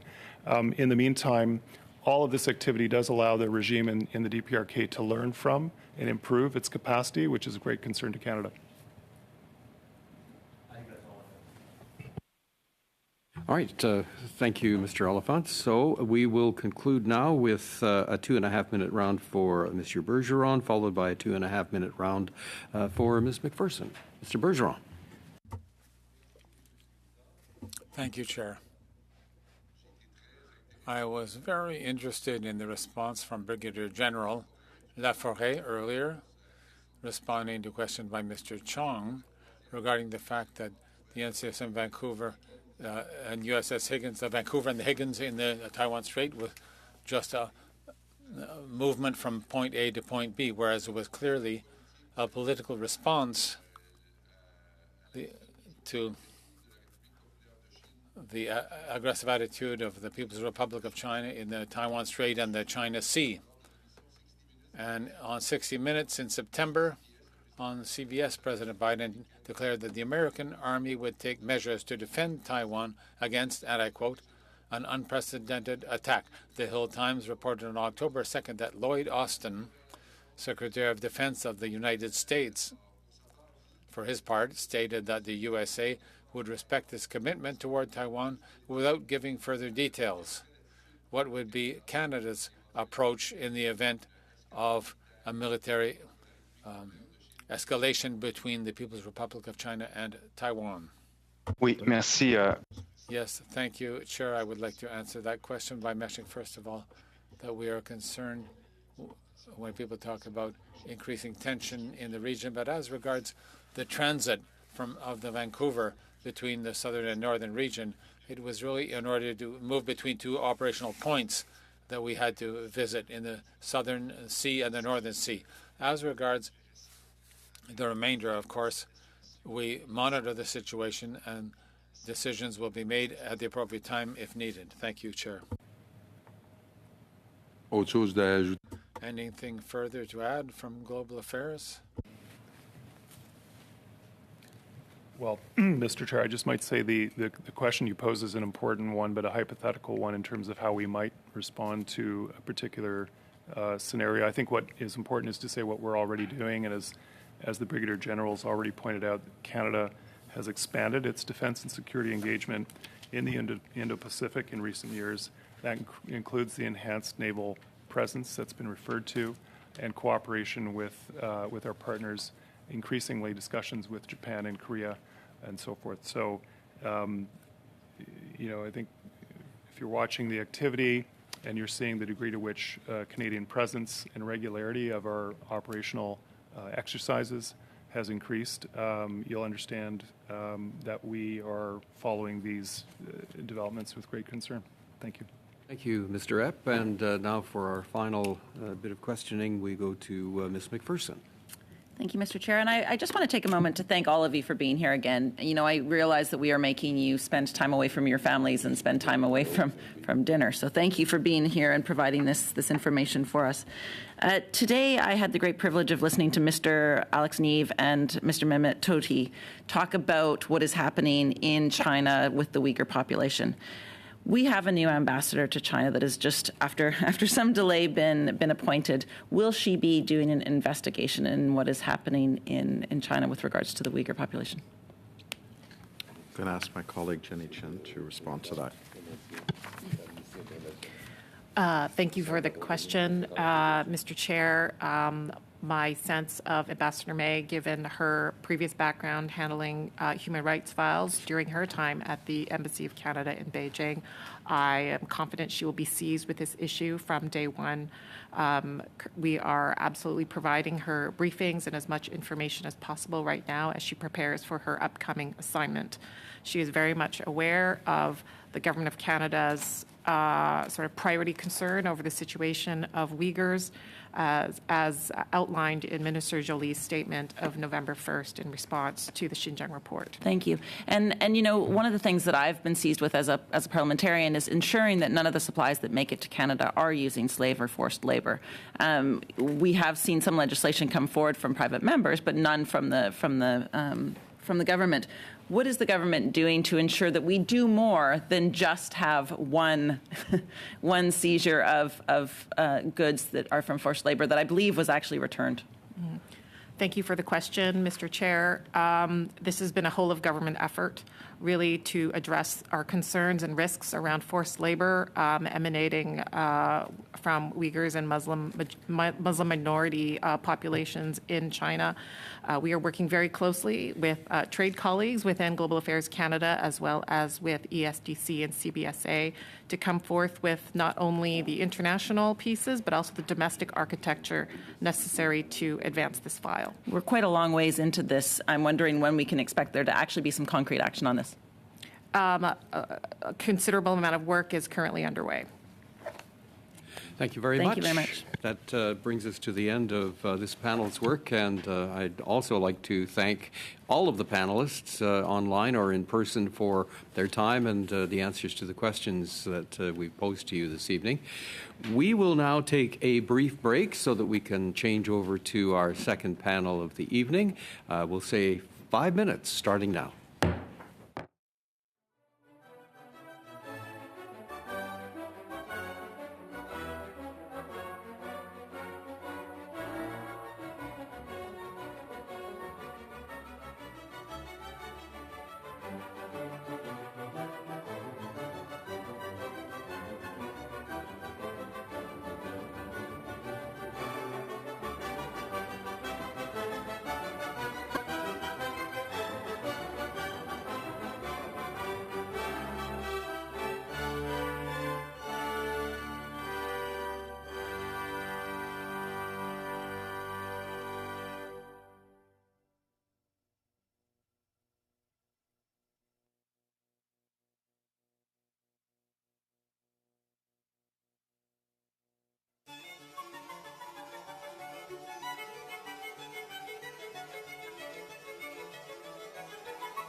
Thank you, and welcome back for our second panel of tonight's hearings.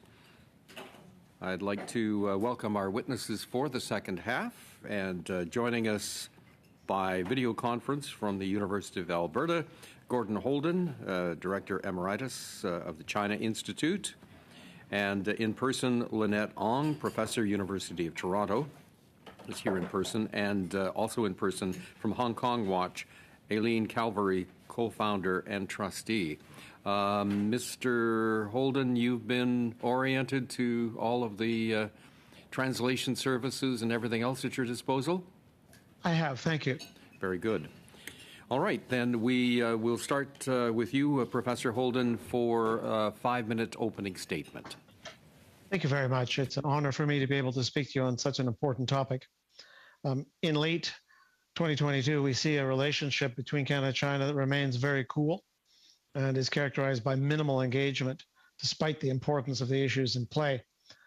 While the release of Huawei CFO Madam Meng Wanzhou and Canadians Michael Kovrig and Michael Spavor over a year ago has removed the factors that weighed most heavily on the relationship, I see no significant rebound or any sign of a return to the previous complex web of exchanges at the leadership level, but also at the ministerial level and by federal and provincial officials. Stringent COVID restrictions on the Chinese side have also prevented a resurgence of business visitors in both directions. The flow of Chinese students to Canada has partially resumed, but the nearly 1 million-strong pre-pandemic wave of Chinese tourists to Canada waits at a minimum the lifting of COVID regulations in China. But beyond these mechanics, if I might say, of diplomatic, commercial, and people-to-people connections, the erosion of trust on both sides, in my view, makes any early return to a pre-2019 bilateral relationship unlikely in the foreseeable future. And an additional restraining factor is a predominantly negative view of China held by the Canadian public and media. On the Chinese side, the state-controlled media has lightened its criticism of Canadian policies towards China since the release of Meng Wanzhou, but there's awareness, in my view, on the part of Chinese officials towards Canada that remains. One could say the relationship is in stasis or even stagnation. Complicating any return to a more normal, more positive state-to-state relationship is the emergence of a number of Chinese domestic and international factors. I'll cite them very quickly. I've listed 8, I think. The strained U.S.-China relationship, strained and getting more difficult, where both U.S. and PRC leaders engage in regular direct criticisms. U.S. and PRC legislative and regulatory moves to restrict trade and investment. The emergence of Taiwan as arguably the highest profile issue dividing Washington and Beijing, and the factor with, in my view, the greatest potential to generate open warfare between the two adversaries, with consequences, of course, for Canada. Beijing's crackdown on Hong Kong using national security law, territory of deep Canadian historical links, and a massive consular presence of Canadian citizens, like a sword that hangs over our relationship with Hong Kong and with China. And Xinjiang, which, like Tibet, has been a matter of human rights concern for decades. I first visited in 1983, and I've seen a steady, not even at the same, deteriorating, not at the same pace over time, where ongoing hardline Chinese policies show no sign of softening. I would note that while Western concerns regarding Xinjiang are widely shared, our concerns, most less developed countries and Muslim majority states remain silent on Xinjiang, which I think is unfortunate. Allegations of interference in Canadian political affairs erode both public and government support for enhanced relations with Beijing. Limited Chinese support for Moscow's war in Ukraine is unhelpful, although are signs of increasing Chinese wariness regarding Russian war aims. And the pending announcement of a Canadian Indo-China strategy will be seen, or at least portrayed by Beijing, as a part of a U.S.-led strategy to isolate and contain China. On the positive side, it's limited. The bilateral trade is relatively stable, although with the exceptions of Western agricultural products, Atlantic seafood, our exports have a very low profile with Canadians. Chinese imports continue to be roughly triple the size of our exports, and the movement to reduce dependence on Chinese supply chains is very modest. Whatever one thinks of Chinese domestic and international policies, I see danger in the absence of substantive dialogue between Ottawa and Washington. Even U.S. Defense Department Secretary Austin last week lamented the suspension by China of regular military consultations between the U.S. Department of Defense and the PLA, recognizing that this gap carries risks, especially in a crisis. Similarly, absence of sustained communication between our capitals, Ottawa and Beijing, carries risks and even lost opportunities for Canada. The late September, the China Institute, the University of Alberta, and the People's Republic of China Institute of Foreign Affairs, it's a government, quasi-government body, held one of the few, if not the only remaining consultations with Chinese officials and former officials. The dialogue has some value, but it doesn't begin to be a substitute for a robust range of official exchanges. Finally, I don't see, other than limited prospects for a swift return to a normal bilateral relationship, given the issues I've cited. Barring a new and sharply negative event, which is always possible, the most likely course might be a slow return to a more regular pattern of exchange and visits, such as, say, our European allies have in general, but limited again by the issues I provided above. Dialogue and communication of divergent positions need not mean either weakness or appeasement. Thank you. Thank you, Professor Holden. Now to Professor Ong. You have up to 5 minutes for your statement.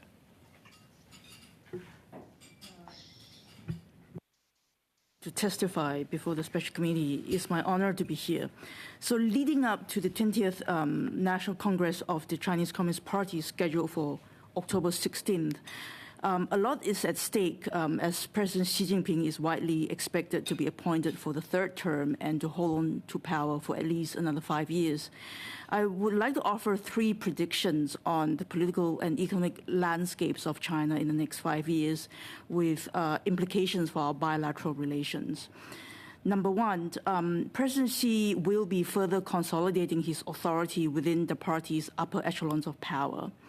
With his various campaigns, political campaigns launched in the last decade, most notably the anti-corruption campaign, President Xi has eradicated not only corrupt officials but also members from the rival factions. The foundation of elite support is changing, however, from one that is united by spoils to one that is increasingly ruled by fear. And for decades since the reform and opening, spoil sharing has been the glue, in my view, that holds the system together. And the arrangement has been eroded by Xi's attempt to curtail crony capitalism and to reduce the role of entrepreneurs. But a system that is ruled by fear is likely and most probably to be less stable than one that is underpinned by sharing of spoils. Number 2, at the non-elite level, the party may appear to have strong grip on society, continuing its stranglehold on the civil society while doubling down on surveillance and stability maintenance. However, this facade, I think, belies a society that is becoming more contentious and fractious in the coming years, short of large-scale collective actions or social movement. And I think in the past 6 months, the first signs of a growingly restless society have actually emerged, with popular discontent with zero COVID. So we see the responses to zero COVID have evolved from one of widespread compliance in the first 18 months to actually growing in-person resistance and strident discordance on the internet. As I have argued in my recently published book, Outsourcing Repression, Everyday State Power in Contemporary China, which is based on a decade-long study of how the Chinese state implements its very ambitious urbanization policy, which has a lot of similarity with zero COVID. Non-state actors such as grassroots brokers and volunteers actually play an outsized role. Because of these people, they are embedded within the society, trusted by the community. Their administering of everyday policies are likely to result in compliance than if government officials were sent to do the same jobs. So the strategy of outsourcing social control to selected members of the society has been fundamental to the exercise of everyday state power in China. However, recent events have tested the limits of this hugely successful strategy. As more nonsensical as zero COVID policies have become, people are required to sacrifice their personal freedom and at times being separated from loved ones and being denied medical care because they could not produce a vaccine certificate. We will see discordance being amplified. People are becoming more blasé and restive. So as Xi tightens the grip on society after the party Congress, we will likely see more signs of dissonance, as we have seen with the extremities of the Great Leap Forward in the early 50s under Mao. Chinese society will inevitably become more contentious despite political repression. And number two, and lastly, the risk factors for the Chinese economy, I think, have also been amplified.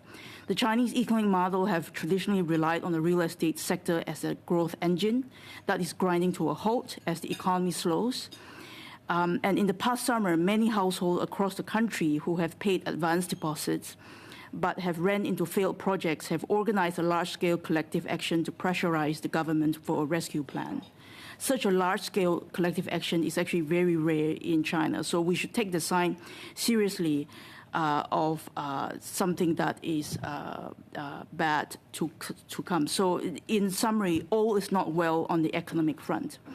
So to sum up, I think in both economic and political sense, China is undergoing some structural transformation, which creates enormous uncertainty for its domestic social stability as well as foreign diplomacy.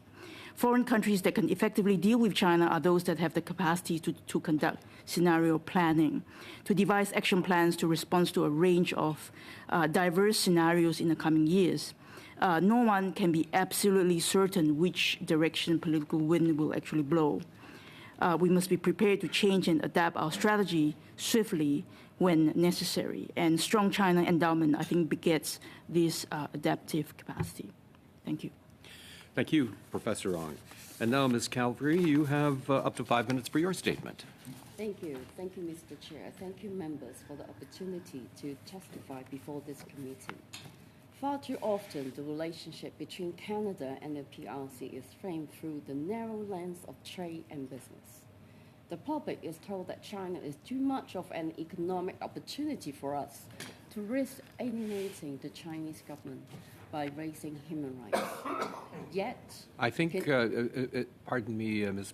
Calverley, I think the wrong microphone is on. Ms. Ong, you can turn yours off. And Ms. Calverley, you can turn yours on. Is it better now? It's better now. Why don't you start again? Okay. Thank you. Far too often, the relationship between Canada and the PRC is framed through the narrow lens of trade and businesses. Is it okay?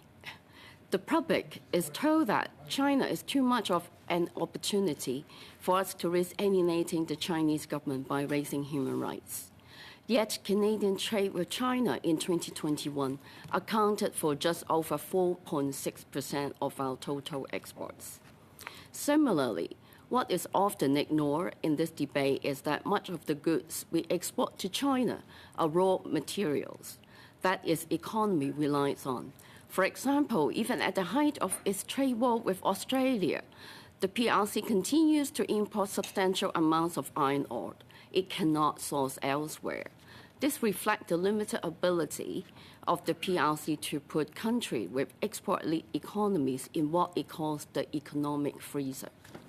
Hong Kong Watch ESG report, our new research, shows that the passive investment strategy pursued by both the leading Canadian federal and provincial pension funds, as well as university endowment funds, have failed to properly factor in human rights considerations when investing in portfolios of our Canadian pension.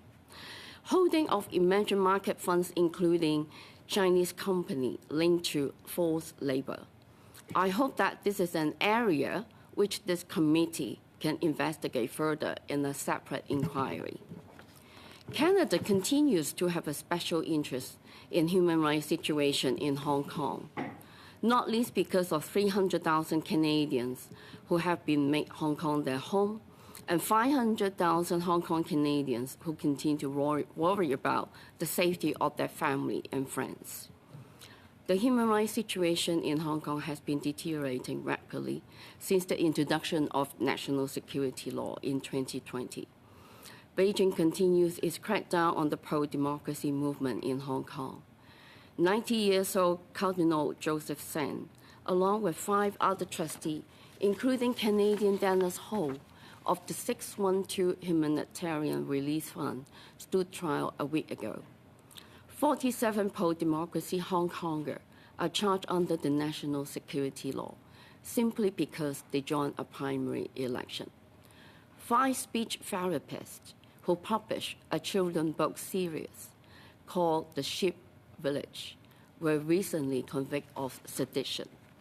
With the situation on the ground continuing to deteriorate by the day, Hong Kongers are looking for a way out of the city, not only to preserve their own safety and security, but to see a better future for their family. The Hong Kong Pathway Open Work Permit Scheme announced by Canada 2 years ago is a start. But there are many gaps that need to be addressed. For example, the 5-year restriction poses a barrier to many Hong Kongers, even for recent graduates who meet the requirement at the time of application.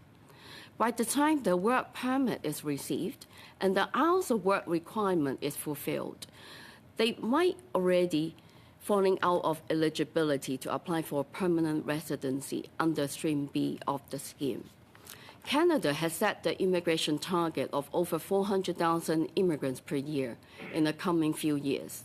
Extending the Hong Kong pathway can help meet this target. The founder of the pro-democracy newspaper Apple Daily, Jimmy Lai, is in custody.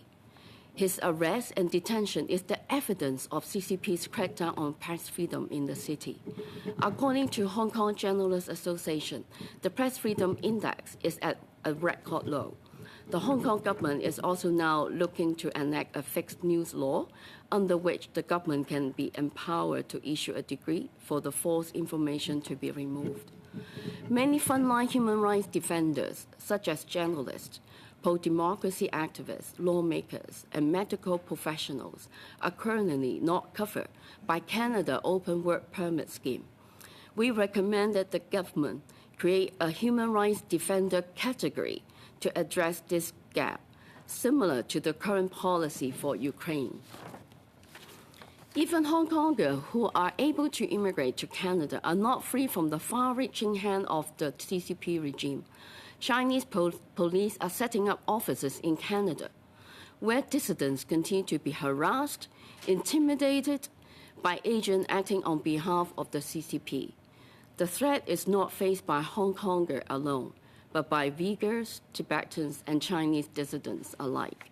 The CCP's United Front Overseas Department has one of the most sophisticated foreign interference operations in Canada, which is discussed at length in China Unbound by Joanna Chiu, Hidden End by Clive Hamilton. This operation is not only designed to keep Chinese citizens, Hong Konger, Tibetan, and other activists under close supervision. In some instances, used to target and intimidate them, but is used to actively interfere in Canadian politics. Ms. Calverley, I think we'll call time now because we need to get into our questions. But if you have further points to make, perhaps you can work them into some of the answers that you provide. Yeah, Thank you very much. Thank you. And we will now go to our first round, and for 6 minutes, Ms. Dancho. Thank you, Mr. Chair, and thank you to the witnesses for being with us and providing your excellent testimony. I have a few questions for Professor Holden. I appreciated very much the way that you laid out your opening remarks. It was very great to understand. I just really, having listened to a lot of opening remarks, I really appreciated how well you did that. So thank you. Thank you. I wanted to get your expert opinion on a few of the agreements that Canada has not been invited to the table to as an ally or as part of it, several alliances that have been undertaken in recent years in the Indo-Pacific, notably the Trilateral Security Pact between the U.S., UK, and Australia, commonly known as AUKUS. Can you comment on whether Canada should be pursuing a seat at the table there? Well, I'm in favor of Canada being a joiner. As you know, we're a member of more international organizations than almost any other state.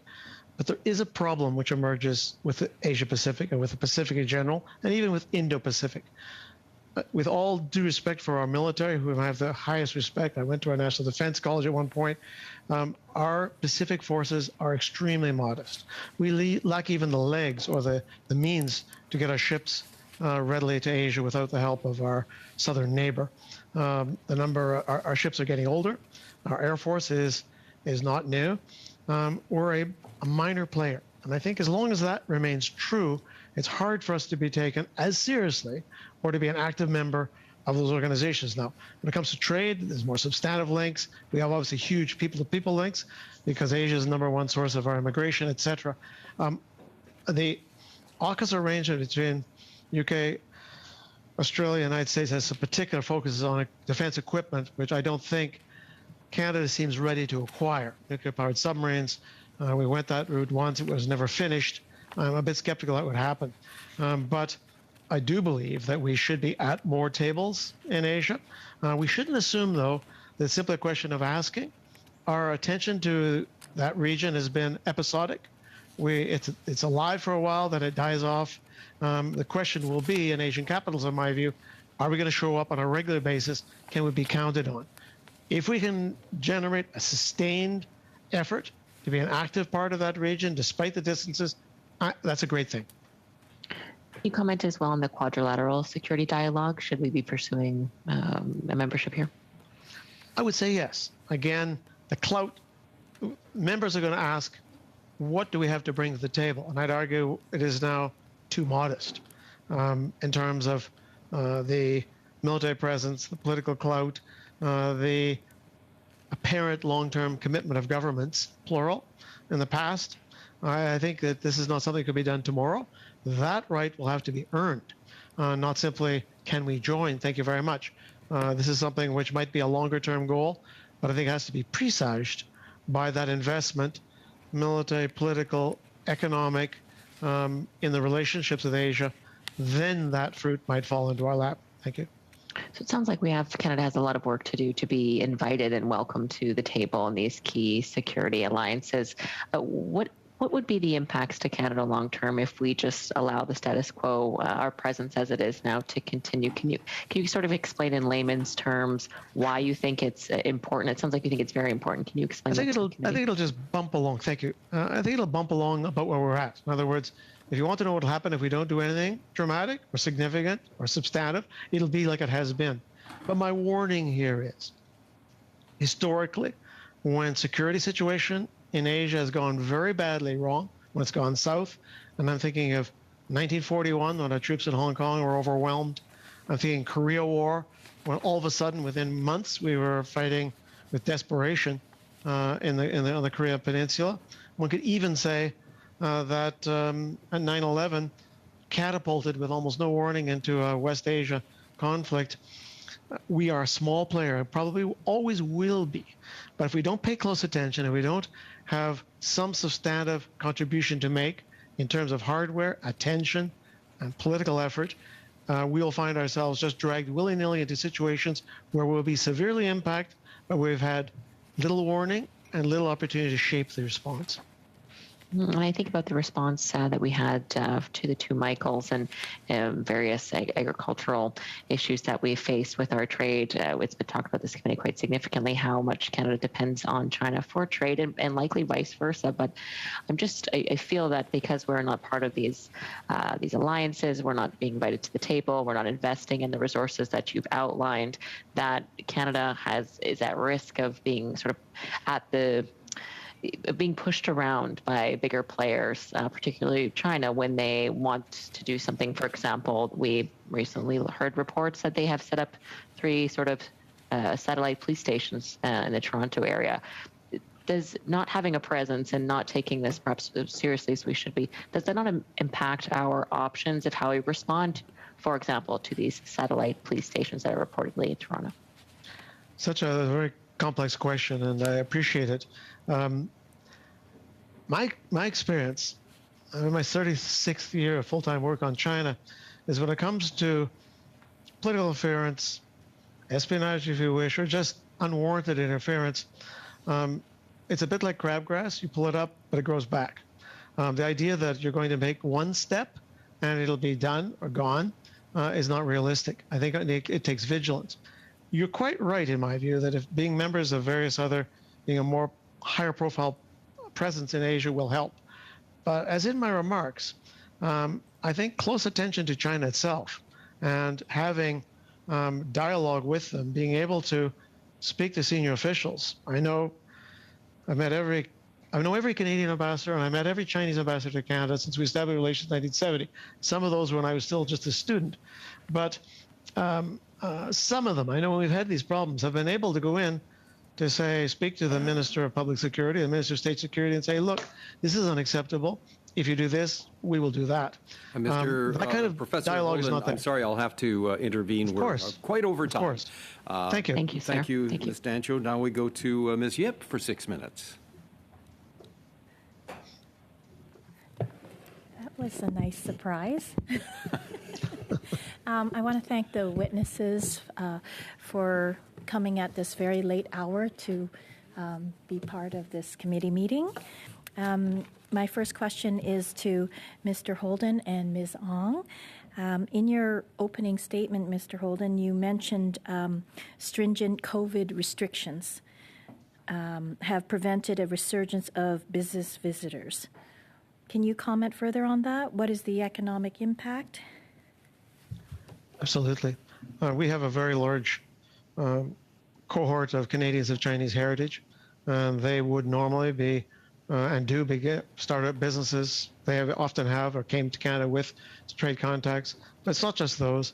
The officers of not just Asia, private CEOs, CFOs of large Canadian companies would normally be filling those business seats and aircraft between Shanghai and Vancouver, between Toronto and Hong Kong, etc. And much of the trade is on autopilot, can be done remotely, as I'm speaking today, virtually. But particularly when it comes to investment, particularly when it comes to a company decide we're going to spend a lot of money developing the China market for our products, there's nothing substitutes for face-to-face. And with COVID restrictions, which are still in place, hope for 2023 will be a different place. It's a bit like the shoe that didn't drop. You don't know what you've missed if it hasn't happened. The trade has been maintained more or less a stable basis, but we can't know what might have happened if we could have had a more normal exchange of business people in both directions. And so you can't quantify that. I'm confident, though, that there are deals that have been missed. There are exports that could have taken place that did not because of the COVID restrictions, which have also slowed the Chinese economy as well. Okay. Ms. Ong? Sure. Thank you for the question. I think very stringent COVID restrictions have had various impact on the Chinese economy. I think, number one, it sends a bad signal to foreign investors, such as, the president of the European Chamber of Commerce has been making almost weekly press statements saying that how it has actually impacted European businesses, their business confidence in China. So over the last decade, due to rising labor costs and various costs such as economic decoupling, companies have been moving their factories abroad and away from China, and that has happened constantly. But I think with zero COVID restrictions and how enduring that has been, the trend has definitely been accelerated. But on a much broader scale, I think foreign businesses read that as emblematic of economic policies that is coming out from Xi Jinping's regime, economic policies that are no longer pro-business, that are becoming more and more nonsensical, just for the sake of maintaining social control that is coming as a trade-off to business friendliness. So you do not see these COVID restrictions lifting up anytime soon, whether it's for social control or for health? No. I think a year ago, if you take a straw poll of China observers, people would say that those restrictions might be lifted after the party congress. But I think the consensus now is that more or less the restrictions wouldn't be lifted anytime soon. And I think these COVID restrictions is just a sign of the nature of policies that has been formulated and implemented by Xi's regime lately. In your opening statement, you mentioned that President Xi was reducing the role of entrepreneurs. Why is that? Also for the reason, in very simple terms, also for the reasons of increasing state control. So in Chinese, it has always been described as one of state advancement and private sector's role being being reduced. And this is for increasing political control, maintaining social control, and then the party being suspicious of the outsized role of entrepreneurs, particularly tech entrepreneurs. So we have seen Jack Ma, various IPOs of big tech firms from China, and how they have been delisted over the past year. Thank you. Ms. Calverley, would you like to finish the rest of your opening statement?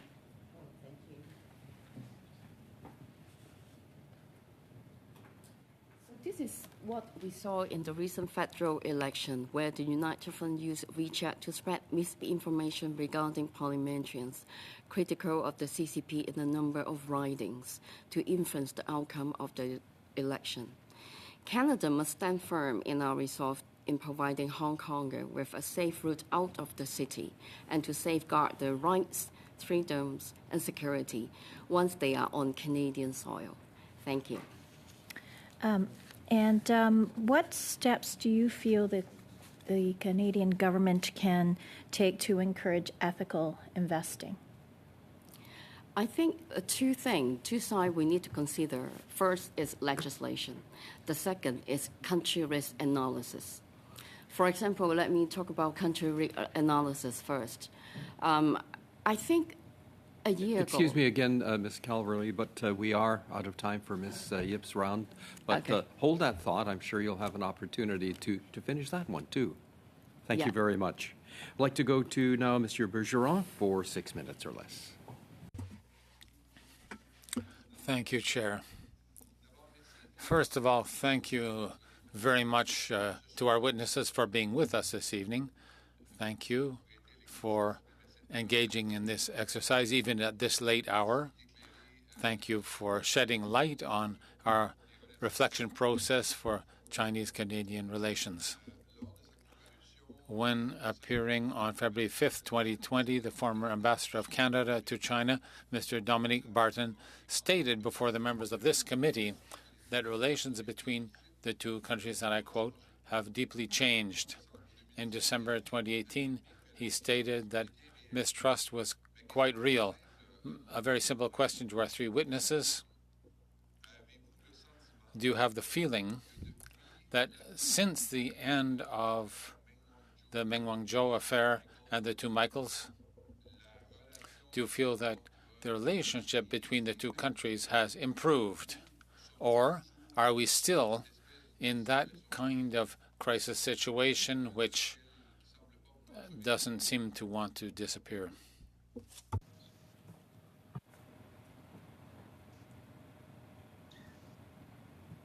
Perhaps I will speak first. Go ahead, Professor Holt. Merci. Thank you. I have the impression that the situation has changed, but very little. We remain with a lack of contact, a lack of high-level visitors, a lack of contact between scientists and all sorts of different business people. It's not a crisis, though. It's not a crisis as it was, but more a situation of stagnation, a lack of progress, a lack of trust on either hand, and especially with the viewpoint of the Canadian public of mistrust toward China, with clearly negative attitudes between the two countries. Thank you for the question.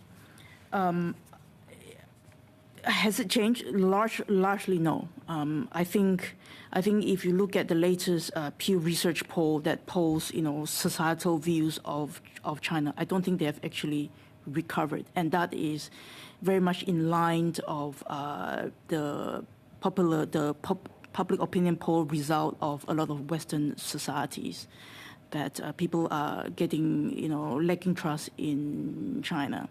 I don't think things have gone back to normal. Speaking on my personal capacity, I used to teach a course in China on Chinese campus. We have no plan of returning to China anytime soon, because I think, there has been a scar, and we know the root cause of the scar, and I don't think the root cause have actually gone away, even though the two Michaels have been released.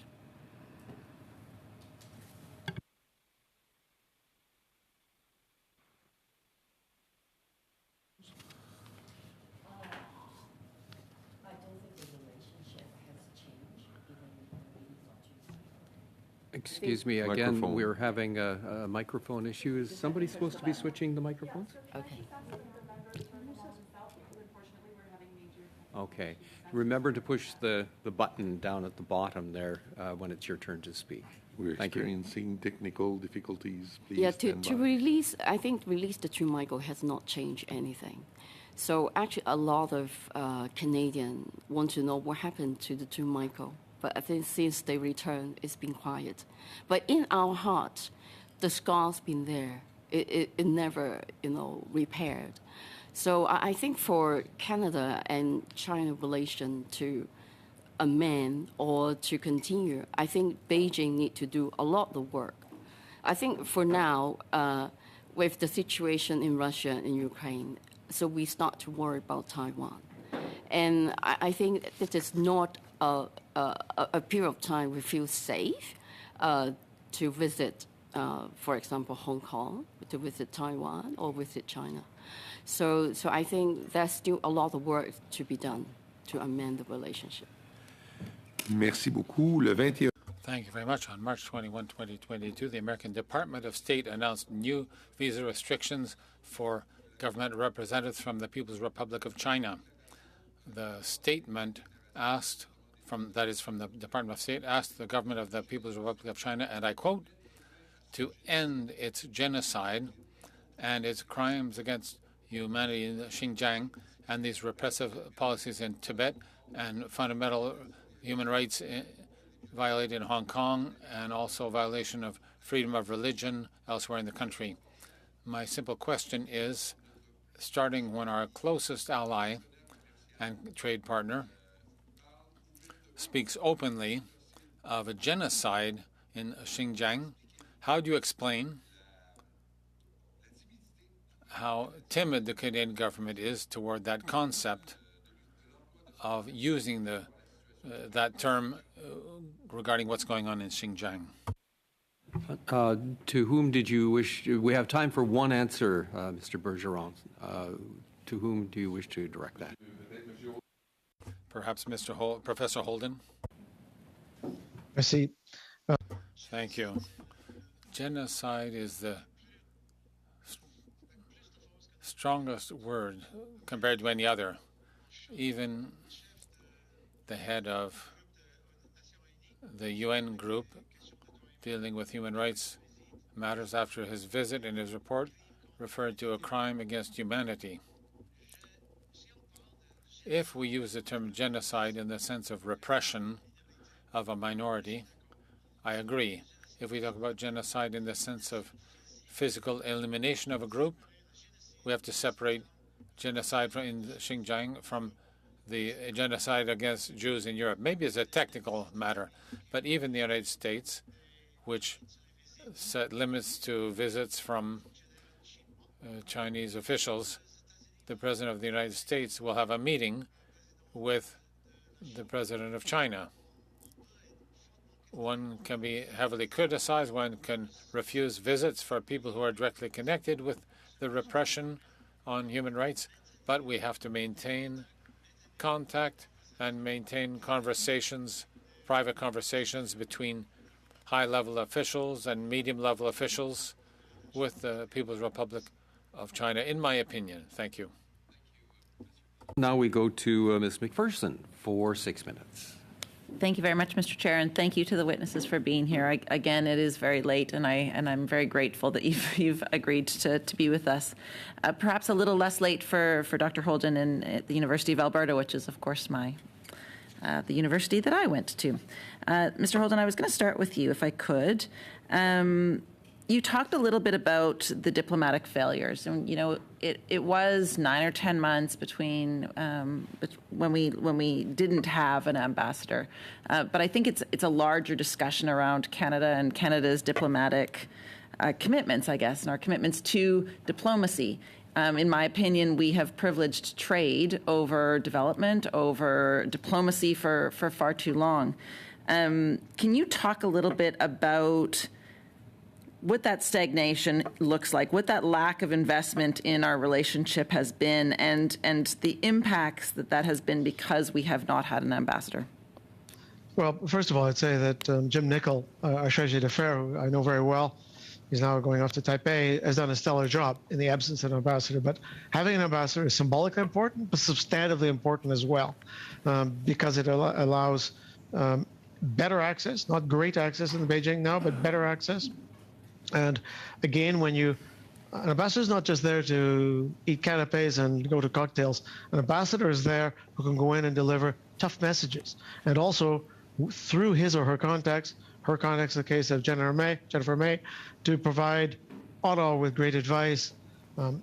One query I would have, though, is let's keep expectations on Madame May reasonable. Sending a talented official, I know her well, she worked for me when I was in Beijing when she was a junior officer, keep our expectations modest. Do not expect her to make a substantive difference in the conditions in Xinjiang. Do not expect her to solve our concert hangover in Hong Kong. If we keep our expectations modest, but know that she will be there to provide a strong voice for Canada where we are unhappy, it may be a private voice. I don't actually believe in loudspeaker diplomacy when it comes to an ambassador in a place like Beijing. But heavens, we have an ambassador in Moscow, of all places, where there's a war going on. Let's get an ambassador there. I'm sure she'll be there very soon. Expectations modest, but a Canadian voice is necessary, and a uniquely Canadian evaluation of the situation, so we're not just dependent on our allies. I think that's important. Well, and I think it shows a commitment to that relationship, and not having an ambassador in place shows a lack of commitment to that relationship, certainly. Another area that I'm quite concerned with, we have seen the increase in China playing a key role in development in sub-Saharan Africa, and at the same time, we've seen a reduction in Canada's investment in sub-Saharan Africa, involvement in sub-Saharan Africa, whether that's through peacekeeping, whether that's through international development, whether that's through diplomatic ties. And I'm just wondering if you could speak on what the impacts or the risks are to Canada and to the global stability, I guess, when you see situations like the increase of China in sub-Saharan Africa at the same time that Canada is decreasing its efforts there.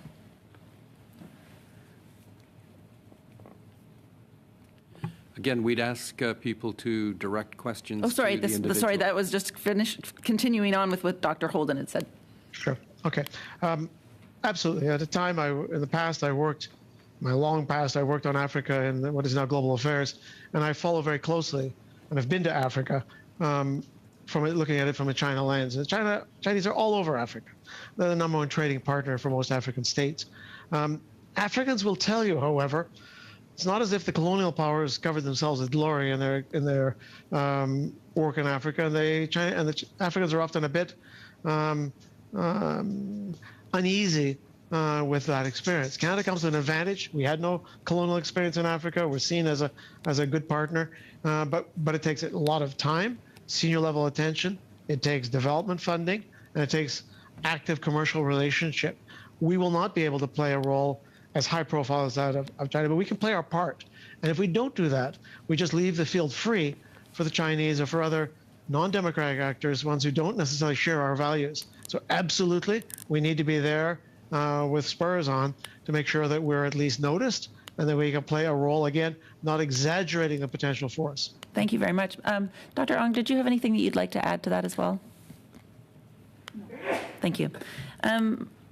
I wanted to also ask Ms. Calvary, sorry about the pronunciation. First of all, I wanted to reassure you that this committee has agreed to do a study looking at investment that will hopefully be undertaken soon, and hopefully we'll be able to bring you back at that point. You did talk a little bit during your testimony about threats to Canadians and foreign influence. I'd be interested in hearing your perspective on the news that we have heard about the police stations that have opened up, and what you would expect from the Canadian government as a response. It is very shocking news. Actually, it's quite a few open up in Ontario, and actually one in Markham where I lived. So actually, the Chinese agents been around, but I think openly.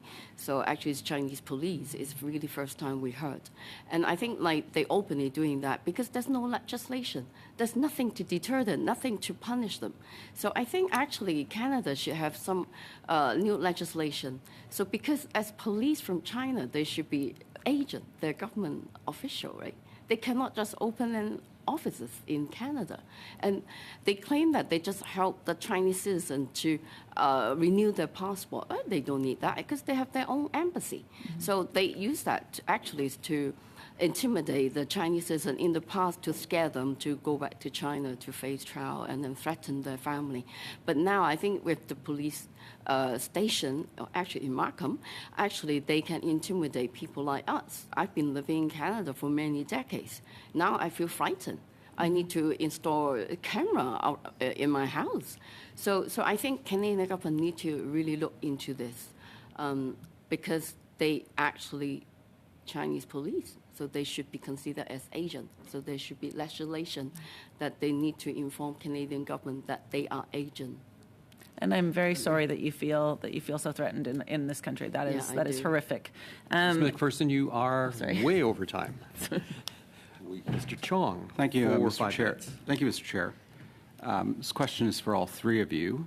In the latter parts of 2019, the government announced that it would be coming forward with a new framework on China. We know that we still don't have one. It's now morphed into an Indo-Pacific strategy that Minister Joly has indicated will be released at the end of this year, sometime before Christmas. And so my simple question to all three of you is, have you been consulted by the government on the Indo-Pacific strategy? From Gordon Holden, the answer would be no. Okay, thank you for that. I appreciate that. Dr. Ong? Yes, there has been 1 or 2 virtual roundtable consultation from, I think, someone from Global Affairs. Okay, thank you. So short answer is yes. Thank you. And not consultation, but we did talk about it in private. okay, thank you. The reason why I raise it is I took note of Dr. Ong's opening statement. I thought it was quite good the way you framed the fact that China is structurally changing. You talked about the changes amongst elites, the changes amongst non-elites, and then some of the economic challenges they're facing. And one of the things I picked up in your advice to this committee was that in response to a rapidly changing China, that the Canadian government needed to be effective in scenario planning. And so I wonder if you could maybe elaborate on that, because my sense of the government is that it's not very good, not very nimble at scenario planning. I mean, we're trying to come up with this China policy, this Indo-Pacific strategy now for 3 years. We are the only G7 power that doesn't have a written foreign policy document that you can point to on the Indo-Pacific region, and it just seems very painful even to come up with that basic blueprint. So from your knowledge, Dr. Ong, of how global affairs works, where are the deficiencies in the department that are preventing us from being more nimble in producing these documents, in ensuring that they're regularly updated to respond to the various scenarios that might unfold? Yes, that is a great question. In my view, the constant in the very near future, the constant in dealing with China is actually uncertainty. That is the only thing that we can be certain of. I think both politics and economics, they are going through some very structural and fundamental changes. It could go bad very, very quickly, or it could just gradually decline. No one can be certain of that. So in a sense, we need to have really strong China endowment. And I know a little bit about global affairs. I don't know global affairs well enough to say whether or not they have the capacity to amass China resources, people who really know elite politics, people who really know society, people who really know Chinese economy and foreign relations, to be able to be nimble and to enable Canada to have the adaptive capacity should things turn around very, very quickly, which I think it will. Well, thank you for that answer. I appreciate it. I want to switch to a slightly different topic, which has to do with foreign direct investment into Canada from China and foreign direct investment into China from Canada. So the two-way FDI between our two countries. And the reason why I want to bring this up quickly is that I know that Dr. Holden, your institute at the University of Alberta, has done research on this. I took note that tens of billions of dollars have come from China into Canada over the last 2 decades. And I think of what would happen if China ever invaded Taiwan. I think we would see a commensurate response by Western allies in terms of sanctions that we've seen with respect to Russia. And because of our exposure to two-way trade and investment to China is much greater than that of Russia, I wonder what the implications are for Canada if that were ever to happen. If we could get just a brief answer, Professor Holden. Thank you. Really quickly. Well, yes, China Institute has the most comprehensive database of Chinese investment into this country. You ask a question, should there be a conflict over Taiwan involving our southern ally? The investment, in my view, would be a smaller part. The biggest effect would be disruption of supply chains. Look at what happened in Russia, how that has affected the energy sector. But a sustained disruption of the economic relationship between China and the West would have far greater effect. As soon as those ships that are en route have landed, or if they're turned back, you would see empty stores, you'd see absolutely essential inputs to Canadian business and to Canadian lives disrupted. We're highly vulnerable to the effects of that trade being disrupted. The investment, yes, but especially the trade flows. Thank you for that. Now we go to Mr. Frankostatos for 5 minutes. Thank you, Chair. Thank you to our witnesses. Professor Ong, I was especially taken by your testimony, which at the outset really spoke to this point on regime durability. You talked about spoils, you talked about fear, you talked about, in response to Ms. Yip's question, the way that the regime has dealt with the middle class, the reduction of the role of the private sector, these kinds of things. So the question is a straightforward one, and I take your point on uncertainty that you just raised before, but I think it would benefit the committee if you were to share with us your view on just how durable this regime is. From the outside, it looks quite stable, but is it quite stable? In my personal opinion, it is still quite durable. But in relative terms, I think durability has declined considerably. Because I think the foundation of its durability, particularly elite stability, that has been eroded. China is a country of crony capitalism for many, many years since reform and opening since 1979. And I think in the last 10 years or so, the very foundation, the glue that holds the system together, which is mutual trading of interest and reciprocity, that has been eroded by President Xi's anti-corruption campaign. He has really, tore the fabric that holds the elite politicians together.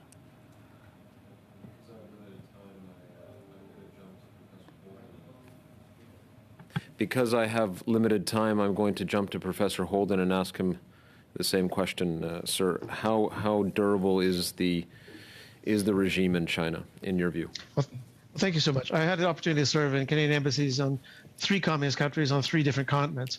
It's not an easy question to answer, but the watchword for me and why I'm careful is that I served in Eastern Europe. I could see, my job was actually tracking opposition parties in Warsaw. I could see the cracks in the wall. I felt the Soviet Union would collapse. I thought it'd take 50 years. 18 months after I left, it was gone. So these are very, very tough questions. To me, communist regimes have the strength of iron, not of steel. They can be very brittle.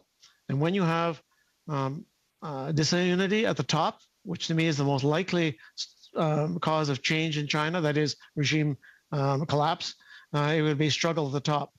China spent so much money and effort on managing to control dissidents at the street level. My money would be on problems at the top. But when those will emerge to a point of threatening the regime, tough question. Could be quickly, could take a long time. Thank you. Thank you. And with my last question, I wanted to pick up on what Mr. Chong was talking about economic terms, which parts of Canada are most exposed to China in economic terms, and which sectors are most exposed? In other words, if we were to see at some point in the future Western allies, Canada included, put in place sanctions in response to something that China had done, whether it's an invasion of Taiwan or something along those lines, which parts geographically of the country would be most impacted? And again, which sectors would be most impacted? The question is to... It is to you, sir, sorry. Okay, oh, sorry, thank you.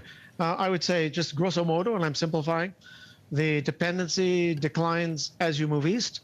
So most severely Western Canada, most severely British Columbia and the Prairie provinces, where the percentage of trade with China is higher, and where certain sectors, particularly agriculture, pulp, forestry as well, is most notable. There would be an exception for the Atlantic provinces. If that seafood trade were to disappear overnight, that would be a big issue. But as in my response to Mr. Chung, the overall dependency of Canada in supply chains on China is very high. It's not just phones, it's auto parts, it's electronic goods. Chips may be coming from Taiwan, but where do the chips from Taiwan go? Largely into Chinese factories. And then we get the laptops and the phones. So that very complex dance of inputs and outputs, we are a high level of vulnerability, but Western Canada in particular. Thank you. Thank you, sir. Thank you, Mr. Fragasatos. We now go to Monsieur Bergeron for 2.5 minutes. Thank you, Chair. If you will allow, I would like to quite simply pick up on the question that was asked by Mr. Chong. If you had Minister Joly seated at this table this evening, and if she were to ask you, what would you like to see done in Canadian policy toward the Indo-Pacific region, what would you recommend to her? And this is for all three witnesses. I think in fairness, I should allow Madam Ong to go first, please. What do you Sure. say? That is a great question. If I had the privilege to be in the presence of Minister Joly, I would say we should double down, probably triple down on our investment on China endowment. We need to understand China inside out. And in my very modest view, the term Indo-Pacific, we talk about Indo-Pacific because we don't really have a China strategy. Indo-Pacific is about encircling China from outside. But we are not getting to the root of the problem. The root of the problem is how do we actually tackle China? So I think, to me, I haven't seen any detail regarding Indo-Pacific strategy. I think is dancing around the question. And the question is, how do we deal with this rising monster? I want to take on this question. So I think a lot of us forgot that our pension funds, actually with a lot of emerging market funds and all world funds ex-US, actually inside that, for example, emerging market fund, actually over 30% actually Chinese stocks. So if anything happened to Taiwan, so with the experience we can see from Russia and Ukraine, so actually Russian stock actually down to zero. So it just wiped out. So what happened if China invade Taiwan and Chinese stock actually under sanction? So Chinese stock wiped out. What happened to our pensions? So the amount is huge. So it's not only pension, so not only stocks. We also talk about Chinese bonds. Actually, in our pension, in our asset management, with a lot of Chinese bonds, what happened to all these bond defaults? I think that's why very important when we consider Indo-Pacific strategy. I think we need to look at our pension, our Canadian investment in Chinese company and Chinese bond, and the number will be quite terrifying. Thank you. Okay, that brings your time to a close, Mr. Bergeron. Now, Ms. McPherson for 2.5 minutes. Thank you very much. Didn't get his answer. I guess one of the things that I'm going to ask a few questions about, if I could, is with regards, Ms. Calvary, you had talked about the need for a human rights defender strategy for people fleeing violence in Hong Kong. Can you talk a little bit more about that, but perhaps talk a little bit more as well as what other steps Global Affairs Canada and IRCC could take to support the people of Hong Kong? I think first they need to repair the problem, the bug, because people who actually got the open work permit to come to Canada, somehow they could not apply for permanent residency. So I hope that you can speak to Global Affairs, speak to immigration, that they need to fix that. And I think the existing so-called light bulb actually is the leaking light bulb, because they only help very little, very small percentage of people and very small percentage of people who can qualify. And human rights defender, for example, Jimmy Lai, all the journalists, and also a medical professional, they are not covered. So we can see the situation in Ukraine. There's a human rights defender category. So why can't we create the same category for Hong Kong to make the light bulb more like a light bulb? Because now it's leaking. So those people who have arrived, actually the interview by Toronto Star, they're scared that they will be returned, or will be sent back to Hong Kong because they got the work permit, but they cannot apply for permanent residency. So I think this is something the Global Affairs and immigration need to work on. Okay, thank you. And then the other thing, too, is, do you believe that Global Affairs and IRCC should work together to facilitate the departure of non-Canadian citizen family members of Canadian citizens? And what would that look like, in your opinion? Sorry, your question. I guess even just more broad, what other steps? I think that you outline this particular strategy, but I think there are many other things that we would like to see Global Affairs Canada and IRCC do together to make sure that people can come from Hong Kong to Canada. And I think one of the problems that we have is that we need to listen to experts like yourself. So I just want to give you this opportunity for just a few more seconds. Thank you. So I think actually they should help those people who actually, for example, they joined the pro-democracy movement. So a lot of them, they put into prison. They're out, but they're not eligible because they got criminal record. But their record actually only illegal assembly, for example. So they put into prison for 3 months, for example, but they're not able to come over. And also, they need to get police certificate. I think this is something that our country needs to change, because those move to the UK via BNO scheme, they don't need to have police certificate. Over 10,000 Hong Kong protesters arrested. For anyone who were arrested in the past, they need to produce police certificate. But all of them, they could not produce that. Mm-hmm. So I think that this is very unfair. If we say this is Canada supporting democracy, supporting freedom, supporting Hong Kong, but for all these people who fight for democracy, in fact, they are the people who cannot come to Canada. So I think that category they need to change. They need to give way Ms. for. Calverley. Again, we've run out of time for your segment. We have time for actually 2 more rounds of questions. Mr. Hallen, I have you down next. You're going to Mr. Chong. All right, and then that'll be followed by Mr. Cormier, Mr. Oliphant. Okay, so you 2 gentlemen will wrap us up today.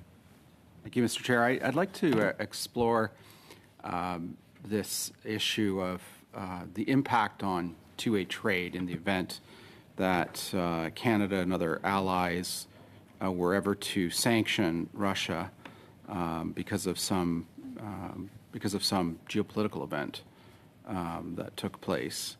And we know that we roughly export about 20 or 25, $30 billion a year to China, most of it primary products in agriculture, in mining, and we know we import roughly $70 billion a year from China, mostly a wide range of products like electronics, toys, plastics, machinery, furniture, all the things that the consumers in this country consume. And so my first question is, would the disruption be bigger on our imports to this country in terms of the economic impact, because the exports are so much commodity-based? In other words, because they are commodities, we can get rid of them one way or the other on Chicago or whatever other exchanges are available to sell commodity-based products. Is that a fair assumption to make about the impact on trade, that it would have more of an impact on the imports from China to Canada rather than on the exports of Canada to China? Who are you Dr. directing Holden? your question to? Dr. Holden. Okay, very good. Very, very important question. My assumption would be that the effect of restrictions on Chinese exports to Canada would be more disruptive, at least in the short term. Tariffs would be bearable. Obviously, prices would increase. But if we're saying absolute stoppage of flow, that would be very difficult. It'd be definitely, I believe, economic impact would take some time to get around. Even with the difficulties in the U.S.-China relationship under the current president and the previous president, very few American companies have actually moved their production out of China. Some, and they haven't moved it back, reshoring the United States. Some has gone to Mexico, some has gone to Vietnam, but are there enough skilled workers available? Is there the skills there? Are the infrastructure? Even in the case of India, it's a real challenge. So you can't expect that to happen overnight. On export side, I note on the canola side, what happened, to my surprise, whoops, we sold our canola somewhere else. And other countries supplied canola to Canada. In some cases, actually, Canadian cola went to somewhere else and then was transferred back to China after a perfunctory stop in another port. Both would be problematic. The greatest would be, in my view, the stoppage of the normal flow of imports. Over time, that could be overcome, but that would take time. And I think the economic impact would be quite severe. How severe, I don't know. But I would argue the need is there for government to at least do a careful study. Where would the impact be the greatest? How strategic would it be? And which sectors could we cushion, or what could we do to lessen that impact, given it's an unlikely but not impossible series of events? Thank you. If that's the case, Dr. Holden, then wouldn't the biggest impact be on the grand consumer belt of the Quebec City-Windsor corridor, where there are some 2/3 of Canadian consumers live, who use the imports, the some $70 billion in imports that we bring in from China every year, rather than on the exports of some $30 billion, predominantly from the prairie provinces? Wouldn't it seem to make sense that the bigger economic impact would perhaps be felt in central Canada as opposed to Western Canada? I think in that sense, you're correct. In the sense that exports, let's say, of pulp and paper could go, let's say, to India. India might divert some of their trade to Canada they would have taken elsewhere. But you're right. If you have, let's say, a automobile being assembled in Ontario, in Oshawa, and there are pieces of that, auto parts, which are coming from China, that can't be changed quickly. Over time it can, but there would be at least a short-term to medium-term disruption. But the net effect overall, I think, would make the energy problems for Europe look small if you basically take China out of the equation in both ways, imports and exports. Very quick question. China banned, as you know, imports of Canadian canola pork and I believe beef several years ago on spurious grounds.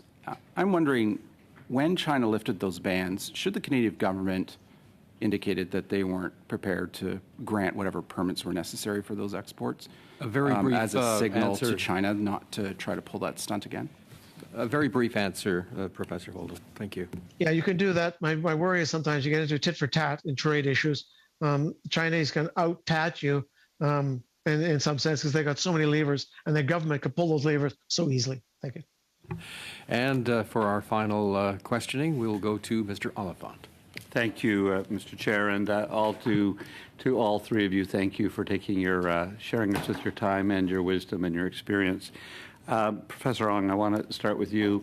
I loved your opening statement. I found it very insightful, and also your comment about the only certainty is uncertainty. In the very near future, looking at October 16th and that gathering that will happen in the Great Hall of the People of the National Congress of the Communist Party of China, what should we be looking for? I know you talked about the consolidation of power, which we have seen in the last two Congresses, and it's getting to be complete. We can feel that the adversaries or the challenges to President Xi's power are limited and have been limited. Other than the drama, there's always some big pageantry and drama, and the consolidation of power. What should we be looking for? What insights might we gather from there? Is there any signs you think we should be watching for or listening for? I would be looking out for the composition of people in the Politburo Standing Committee. Right now, it's a 7-member committee, largely consists of people who are followers of President Xi, but there are also 2 people who are not. And I think most people have predicted that you are going to have 2 semi-independent people, so President Xi wouldn't have a clean sweep. In a sense, that is only symbolic because we know that power has also been centralized in effective terms. But I think what the coming months, the months after the party congress, are actually more important. After the pageantry, after the big show, what are the policies that are going to be formulated on Xinjiang, on trade, from politics to economy, from society? I think once the president becomes more confident of his power, his grip on elite politics, he would be more confident in putting out the rest of the policies that he actually wants to implement. So the next 3 months after the party congress, I think, is a very critical period. And do you think those will be mostly domestic policies around the economy, or foreign policies related to, say, the Belt and Road Initiative or African investment, or where do you think his emphasis will be, domestic or foreign? I think mostly domestic. The big question is, what is President Xi going to do about Taiwan, or is he going to do anything about Taiwan? I think that will come in the next 5 years. Okay. Whether or not, people have been debating forever whether China is going to take Taiwan back by force. I think that remains an open question, and we will see increasing sign of that in the next 5 years, I believe. Very good. Thank you. Professor Holden, just going back, you were talking about U.S. Relations with China. We're often triangulated with the United States. And I'm wondering if you could just briefly talk about the risks and the potential of either aligning closely with the U.S. or diverging far from it. Just I know it's a kind of a big question, but just wonder what you might offer us in advice on. We'll have to do more work on Canada, U.S., China triangulation, but any thoughts on that? Super important question. And of course, that relationship has been negative and it's getting worse. We're about to enter, it seems always a case, but we're about to enter a more intensive political campaigning in the United States. It won't end until 2024. I think you'll see both parties campaigning on anti-China stances. However, the trade continues. That vast majority of Fortune 500 companies are actively engaged in the China market. They do more trade now with China than they do with Canada, and our trade with the U.S. is huge. Just swivel back to your question on elite politics. My own view is that those answers we're going to see very soon were pre-cooked in consultations. When you have one-party system, the factions in the party become important, and those factions will not be vanquished completely by Xi. I compare Chinese elite politics a bit like water polo. It looks on the surface of people passing the ball back and forth very nicely. Underneath the water, there's a lot of kicking going on, and we just don't see that. Thank you very much. Thanks, Mr. Chair. And thank you all, Ms. Ong, Ms. Calverley, and Professor Holden. Fascinating input to the questions that you had tonight. So thank you for joining us and sharing your time with us. I also want to thank our clerk, our analysts, the translators, support staff, and especially the technicians. As we were proceeding with our business today, they were doing 12 rounds with technology back here, and it wasn't easy. So I want to thank you very much for navigating through all of that. We trust you have a very good week back home with your constituents, and we will see you back here on October the 18th. Meeting adjourned.